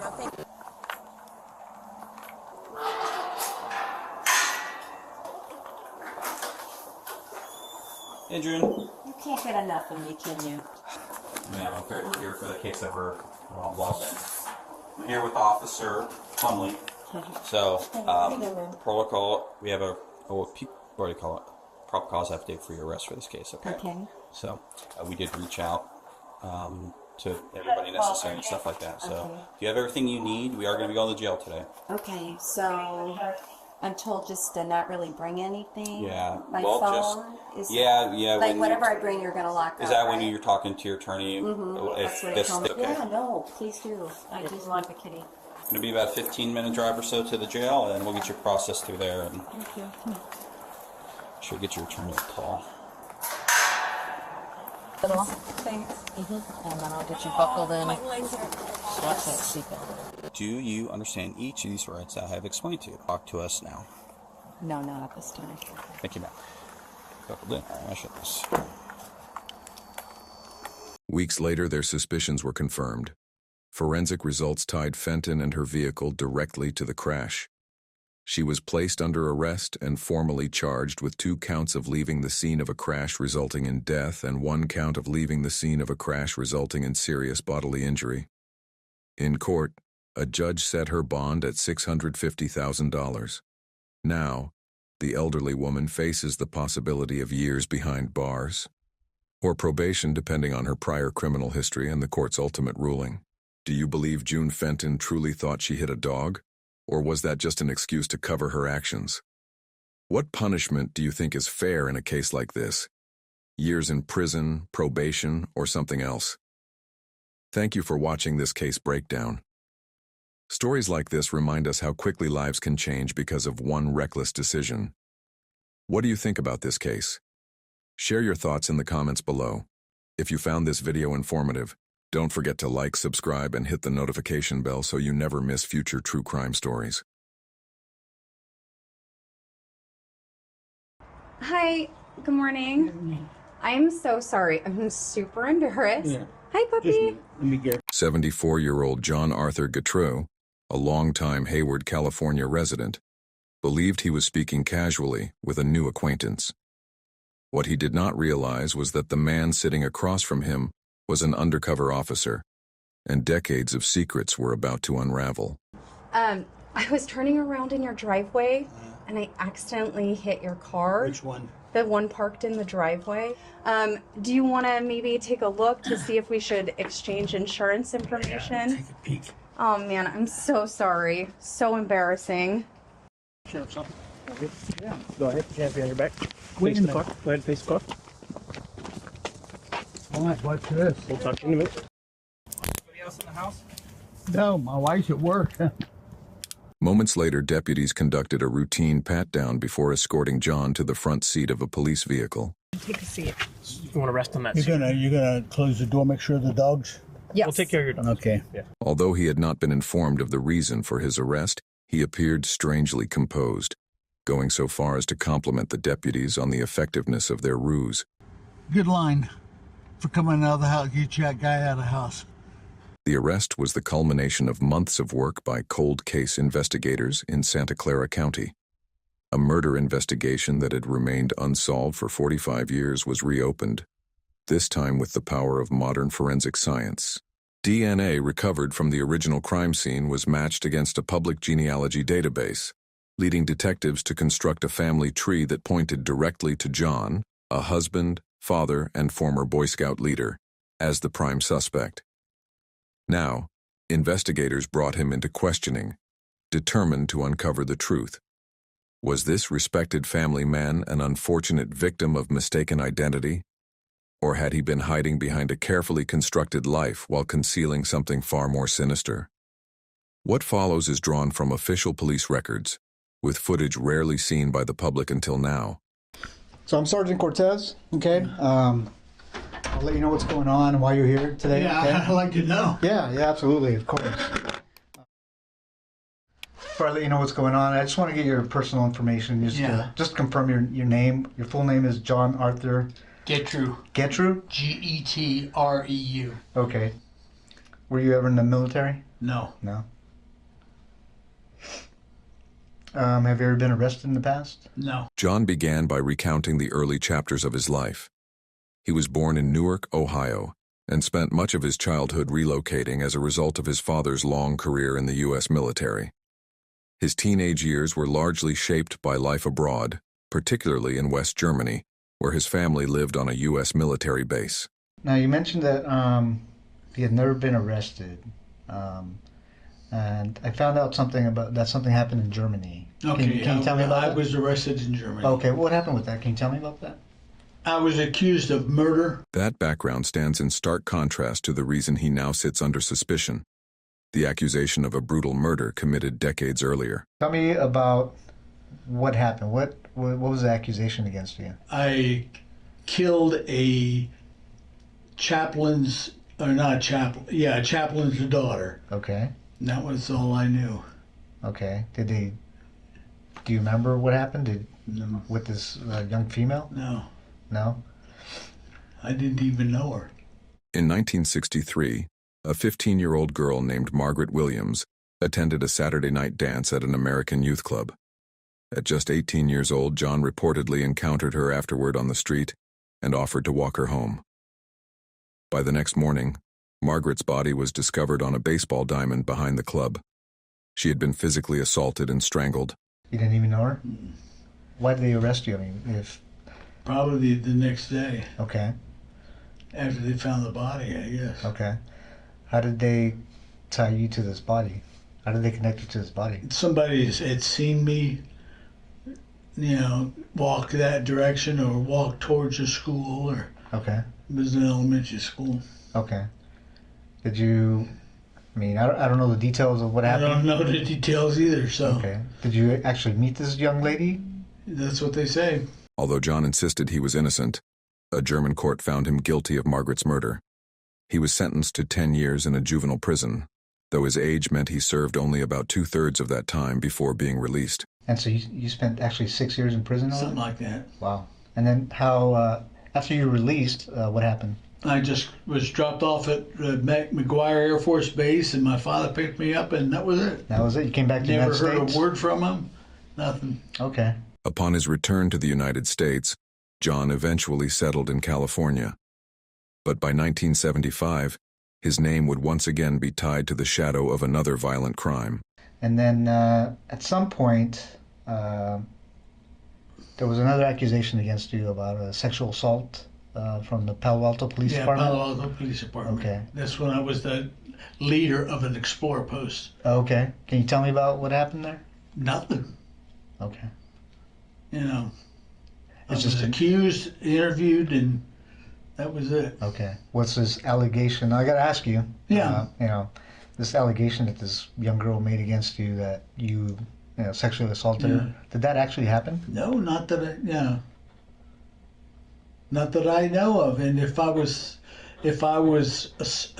arrested for specifically that and then not even tried, and then nothing's happened. Like I told them, nothing happened. Yeah. I never saw her again. You know. Did you end up serving time for that? Do you remember? No, I didn't. Didn't serve any time that I know of. Okay. I can't. You know. Okay. It was so piddly that. You weren't didn't go to trial or anything like that? Okay. According to multiple reports, John was 31 years old when a teenage girl came forward, accusing him of assaulting and strangling her, while threatening to kill her if she resisted.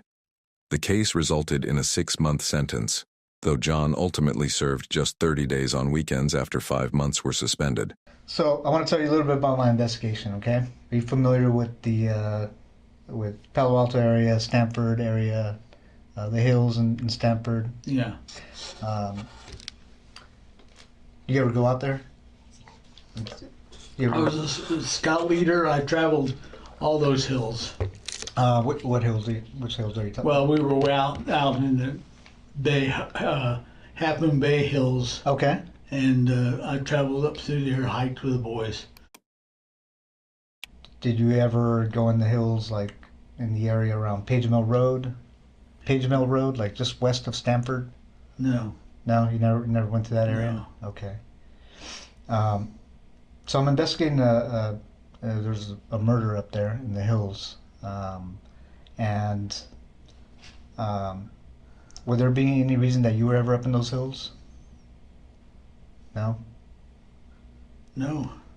Only a few years earlier, in 1973, another tragedy had shaken the community of Palo Alto. 21-year-old Leslie Marie Perloff, a Stanford University graduate working as a law clerk at the North County Law Library, was found murdered. Her body had been left in the Stanford Dish hiking area, a floral scarf knotted tightly around her neck, used as the ligature that ended her life. For decades, the case went unsolved. At the time, John was employed as a security guard near the Stanford campus. Detectives would later discover that DNA collected from beneath Leslie's fingernails matched his genetic profile, placing him at the scene in the most direct way possible. You ever see this young lady? You know her? No, who's that? It's a young lady that an investigation I'm doing, and she was murdered. Mm-mm. Do you ever see her at all? No. She look familiar? Her 1972 orange Chevrolet Nova was found abandoned at the gate of an old quarry near Old Page Mill Road, not far from where her body was discovered. Do you remember ever stopping by the side of the road and looking into this vehicle? No. It's an orange Chevy Nova. No. No? No, sir. Okay. Do you know the name Leslie Perloff? Leslie Perloff? No. No? Okay. She wasn't a girlfriend of yours? Oh, no. Okay. I had to ask.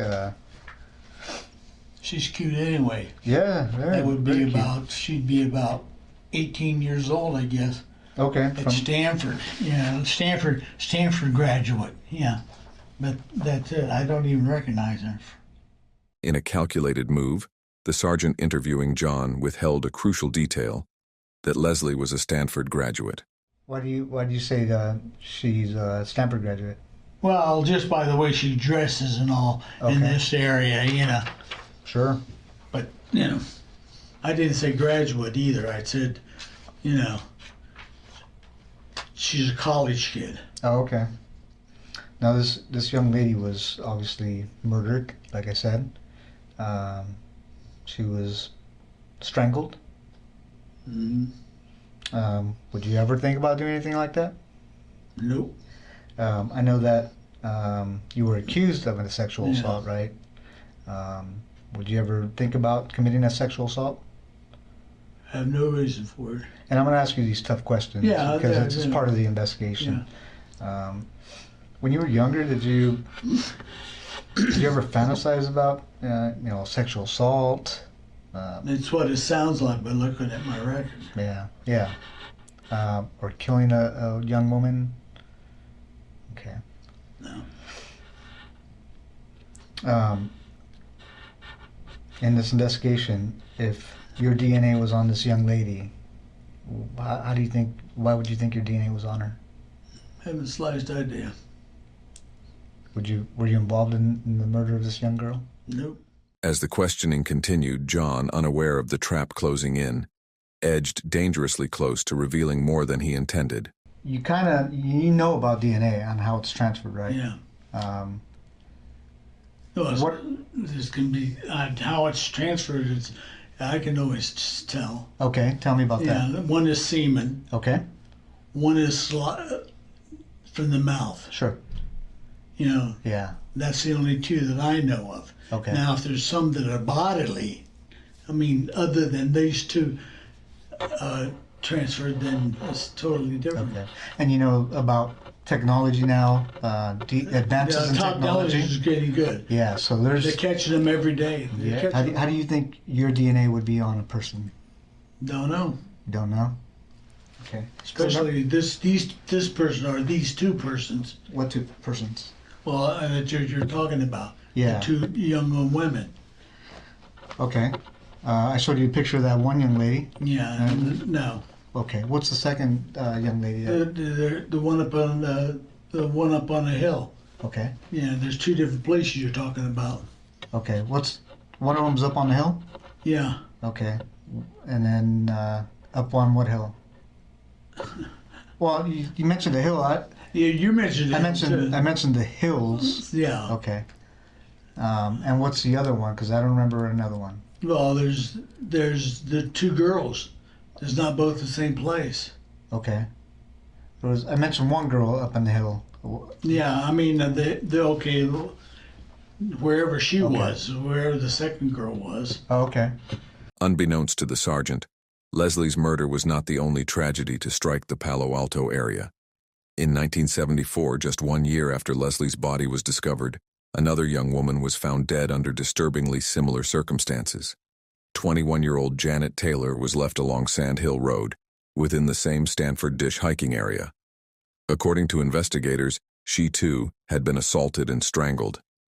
The deaths of Leslie Perloff and Janet Taylor marked the work of a serial killer who would remain unidentified for decades. Justice, it seemed, had been delayed but not denied. I think I'm at a point in my investigation that, I'm guilty and that's it. Well, I'm trying, well, there's a couple things, John. Your DNA's on her. Yeah. Okay. I'm not trying to find out who did it. Mm-hmm. What I'm trying to find out is why you did it. Mm-hmm. And I think you know more than you're telling me. No, I wish I knew. Inside the interrogation room, John continued to deny involvement. But as the hours wore on, investigators escalated their strategy. A second detective entered, applying added pressure to break through his wall of lies. It's not an accident that your DNA got there. Your DNA and the type of DNA and where it is on the victim, there's no other explanation. Mm-hmm. You committed this crime. We know you committed this crime. Okay? Mm-hmm. What we don't know is why. And we're going to give you the opportunity to explain it to us. You don't have to. I thought about it, and that's all I can think of. No. No what? No, I'm not guilty. Okay. Well, I'm telling you right now you are. Okay, fine. Okay? You had to have known this day was coming. Yeah, I knew that. Why it took so damn long. The harder they pressed about Leslie, the more John began to falter.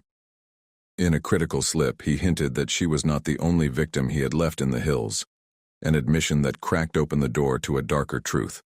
So why her? I don't even know who she is. If that's the first girl or the one girl that's up on the hill or whatever, you know. What do you mean the first girl? Well, he said there's two people, there's two girls, unless I misunderstood him. They were killed within probably an hour of each other and 2 hours of each other, or day, or who knows. Do you remember? How do you remember those details? Some of the questions he's asked me. Do you remember seeing any newspaper articles or media about those? Nobody, but that girl there is not the other one that he showed me. If that's the girl there with, the other picture, I doubt it. Why's that? I mean, look at the body. Mm-hmm. It could be somebody else. I don't think they're the same one. Is that why you don't recognize her? No. Because that's not the girl that you I'm killed? not questioning. I don't recognize her. I've never seen her. Do you think it was a different girl that you killed and that's not the one we're showing you? I didn't kill any girl. You didn't kill the girl in Germany? No. Well, that's total different. That's when I was 18 years old or younger. In a final confrontation, investigators laid out the mounting evidence against John Arthur Getreu. There's a situation in Germany where a girl ends up dead and you weren't there. Mm-hmm. And we have a situation here that was years later after you came back to the States where a girl ends up dead and you say you weren't there, yet your DNA is there. Mm-hmm. What do you think the chances are of that happening? I don't know. What would you do if you were us and you were investigating this case? What would that look like to you? There's a brick wall. What do you mean there's a brick wall? Well, I mean, you found out, you couldn't find out, so. What do you mean I found out and I couldn't find out? Oh, nothing. I'm just let it go. I'm. Well, you understand it's my job not to let things like that go, right? I have nothing else to say about it. It's got to be quite a burden, John. Mm-hmm. Well, I'm going to put the questioning from here on, unless I'm represented by somebody in the courts. What do you mean? A lawyer. You'd like a lawyer? I like a lawyer. Okay. Thanks, John. Once he requested legal counsel, the interrogation came to an end, but his freedom would not last long. The 74-year-old was formally arrested and booked into the Santa Clara County Main Jail, held on a staggering $10 million bond. The forensic case against him only grew stronger. In January 2019, DNA recovered from the torn crotch of Janet Taylor's underwear was conclusively matched to John. 2 years later, in September 2021, a jury convicted him of first-degree murder with special circumstances for the killing of 21-year-old Janet Taylor. He was sentenced to 7 years to life in prison, ensuring that the man who had eluded justice for decades would finally remain behind bars. Justice for Leslie Perloff would follow. In January 2023, John pleaded guilty to her murder and received a second life sentence, ordered to run consecutive to the first. But the story of John Getreu ended soon after. According to multiple reports, he died of natural causes on September 22, 2023, at the age of 79. Even in death, his DNA profile remains in the state's criminal database, where it continues to be compared against evidence from unsolved murders, an enduring tool in the ongoing effort to bring closure to cases left unanswered for far too long. Do you believe investigators could have caught John Arthur Getreu sooner if modern DNA technology had existed decades earlier? How many other unsolved cases might finally find answers thanks to breakthroughs in forensic genealogy? If you found this case as chilling as we did, don't forget to like, comment, and subscribe for more stories where hidden truths are finally brought to light.